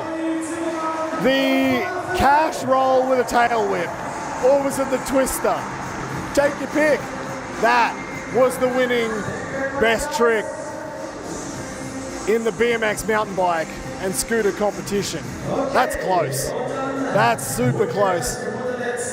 And unfortunately for Tom Pfeiffer, I would put Tom on there and just go, man, let's just split a trophy here somehow. Get the hacksaw out, split a trophy. We had 3 boys with a triple. That is a crazy round from SSO Girl. That was a ridiculous round of competition. And this is it. The podium for Dresden, 2nd round of the 2025 season. In 3rd position, Libor Podmol, the former world champ from 2010. 15 years ago, Libor was the champion standing on this podium.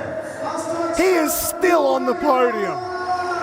That in itself shows how gnarly but how consistent he is.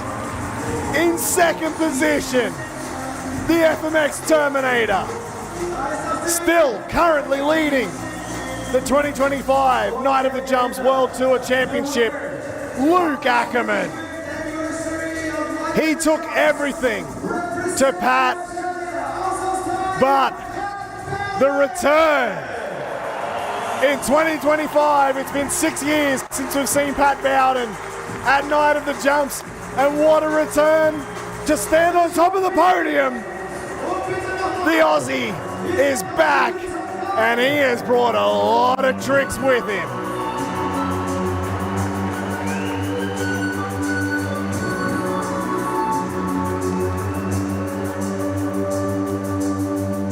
Oh, Pat Bowden, a well-deserved win. Oh, and the song, that's better than our national anthem. He is from a land down under. I'm going to stop talking because I want to listen.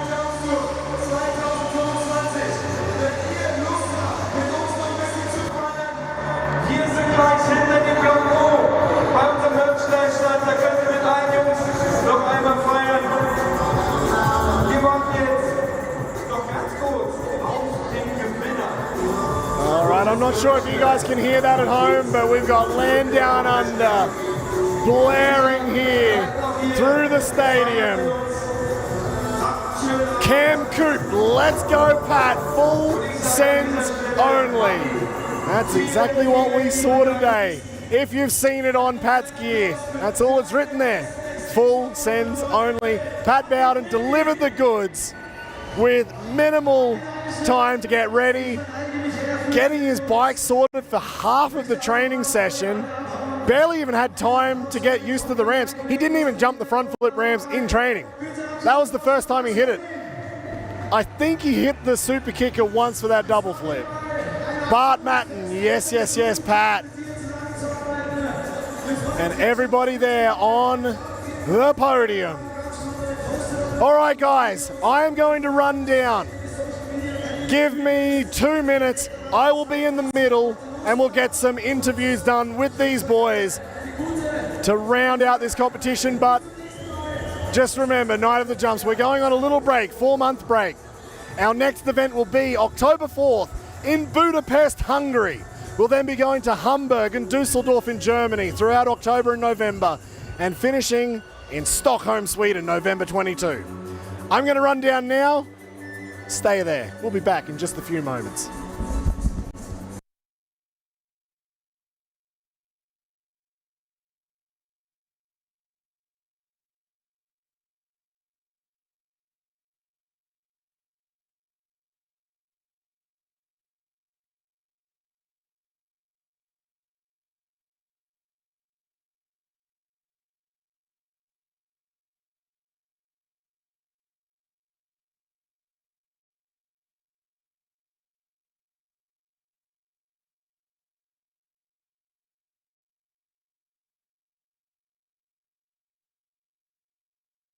"25 years, Night of the Jumps has dominated arenas worldwide. It's not just a competition, it's a battleground. The best freestyle motocross riders on the planet come together to push the limits of gravity. Dreams become reality, legends are made and broken, and new talents are rising. To immerse yourself in the adrenaline-fueled history which started in 2001, we have created a special 25-year historical magazine which is available here in Dresden and also online on the Night of the Jumps website. Grab yourself a copy and revisit some of the insane stories over the past 2.5 decades of action from the merchandise area. Well,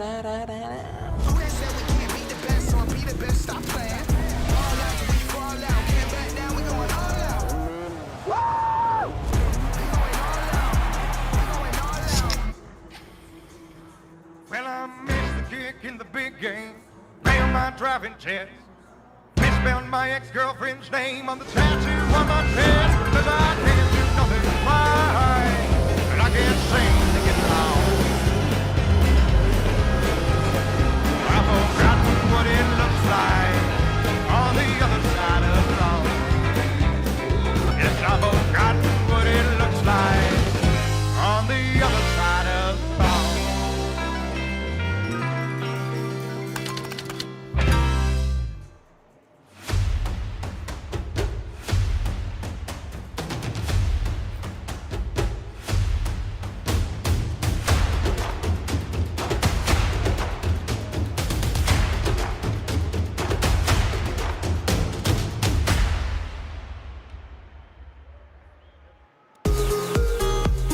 Radio Dresden. Der Sound für Dresden, Stadt und Land.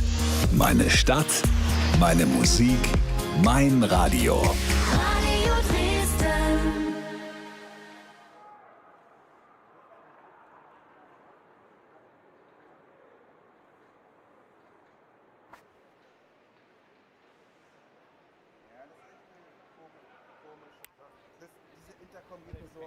He's just taken the plug out to let the airbag down.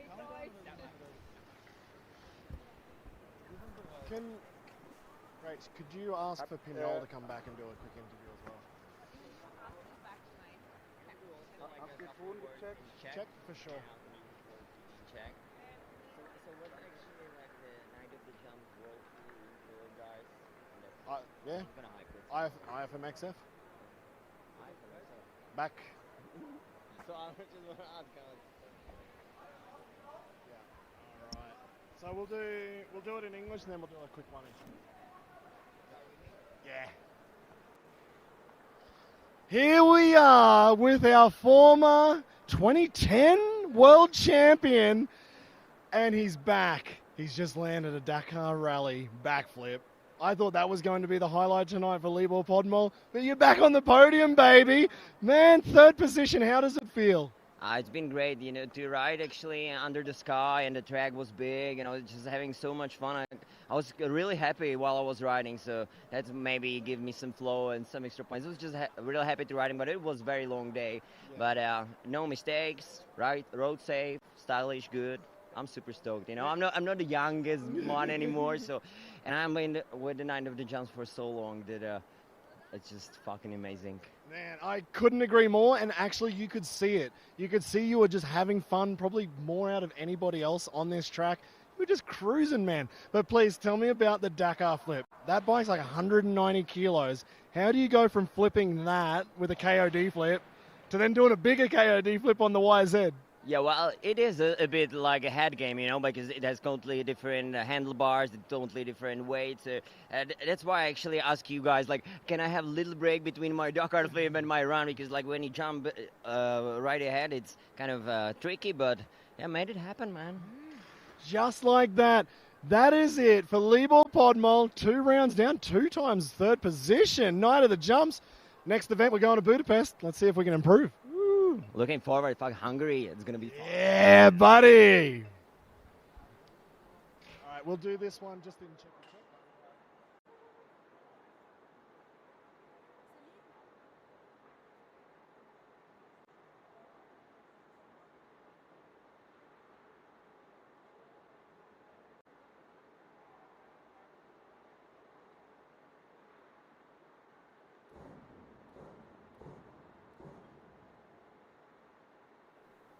Here we are with the FMX Terminator, who came. It's a long time actually since we've seen you do a double backflip combo, but we've never seen you do a knack double flip, even remotely close to that big ever before.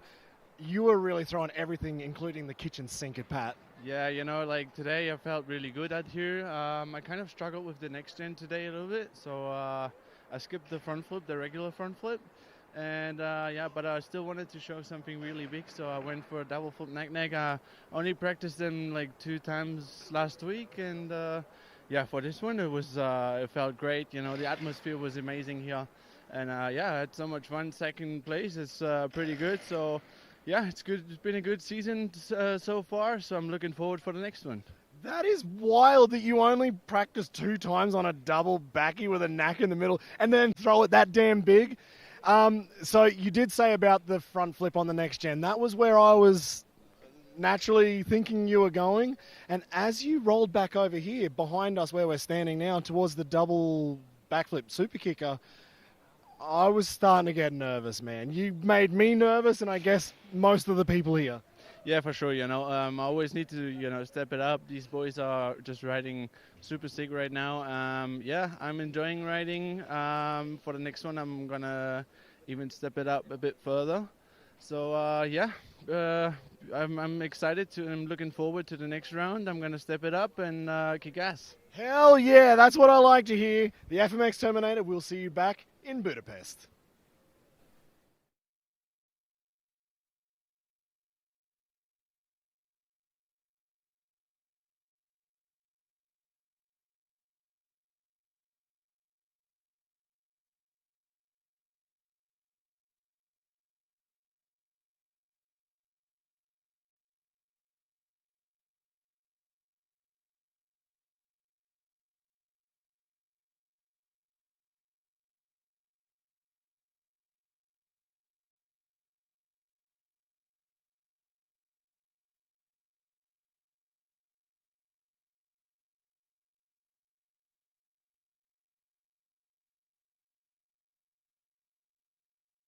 What a return to Night of the Jumps, Pat Bowden. You just flew in from Australia. You spent most of the training just looking at your bike, trying to get it sorted. I don't even think you hit half of the ramps that you just did in your run, and you just threw down like it was just another day at the office. How the hell did you do that? Oh man, honestly, I don't know. I don't know what to say. Sometimes I have nothing to say. I'll just let the riding do the talking for me. But definitely came here with, I'm so competitive, and I have a love-hate relationship with competing, because I've been doing a lot of riding, a lot of shows, always pushing myself with the boys. But when it comes to competing, like, I want to win. But not even just, I don't want to win the competition, but I want to win the challenge that I set against myself. Like, I haven't done front flips in I don't know how many years. Just did it straight to the landing. Haven't done tsunami front flips since maybe World Games in 2016. So it's like 9 years ago. But I was like, if I could do the tsunami front flip and land it and stay away from hospital, that will be a win. And I was like, I don't know if I'm going to beat Luc, but to come here and get first place, like, I'm over the moon. And apparently I beat Luc's win streak, so that feels even better. Oh, you did. I know. That's what we were talking about before. It's like, I don't think Luc's been beaten in 5 years. So it was always going to be tough. Anybody who goes up against him, he knows what to do. He's been here before, X Games gold medalist, world champion 3 times.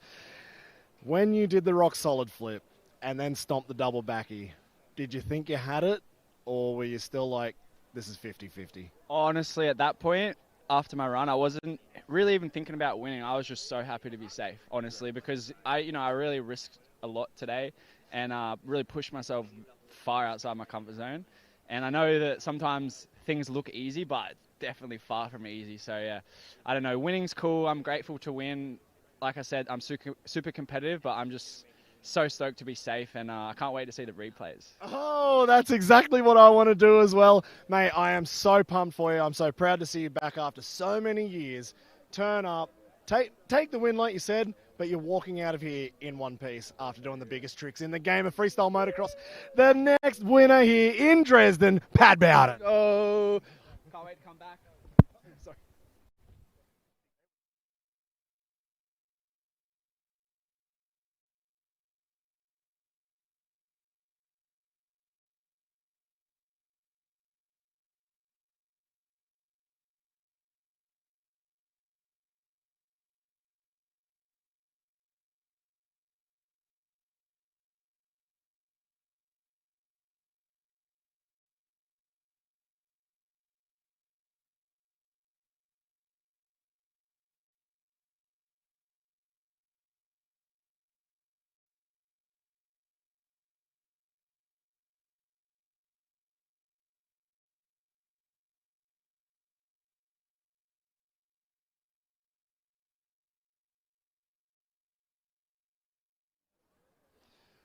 Marc Pinyol, new world record holder after today. That was insane to see that drop backflip, 12 meters high.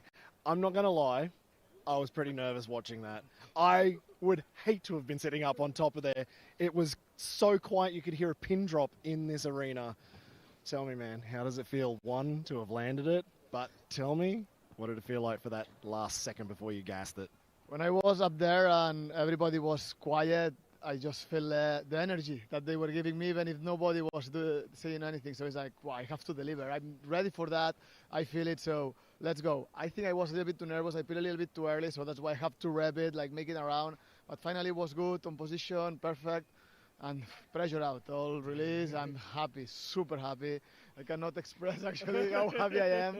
And ready to keep going, I guess. Hell yeah. I mean, we had some struggles leading into you even doing this today. We had problems with the scissor lift. We didn't even know if that could have happened at that point about 1 hour before the show.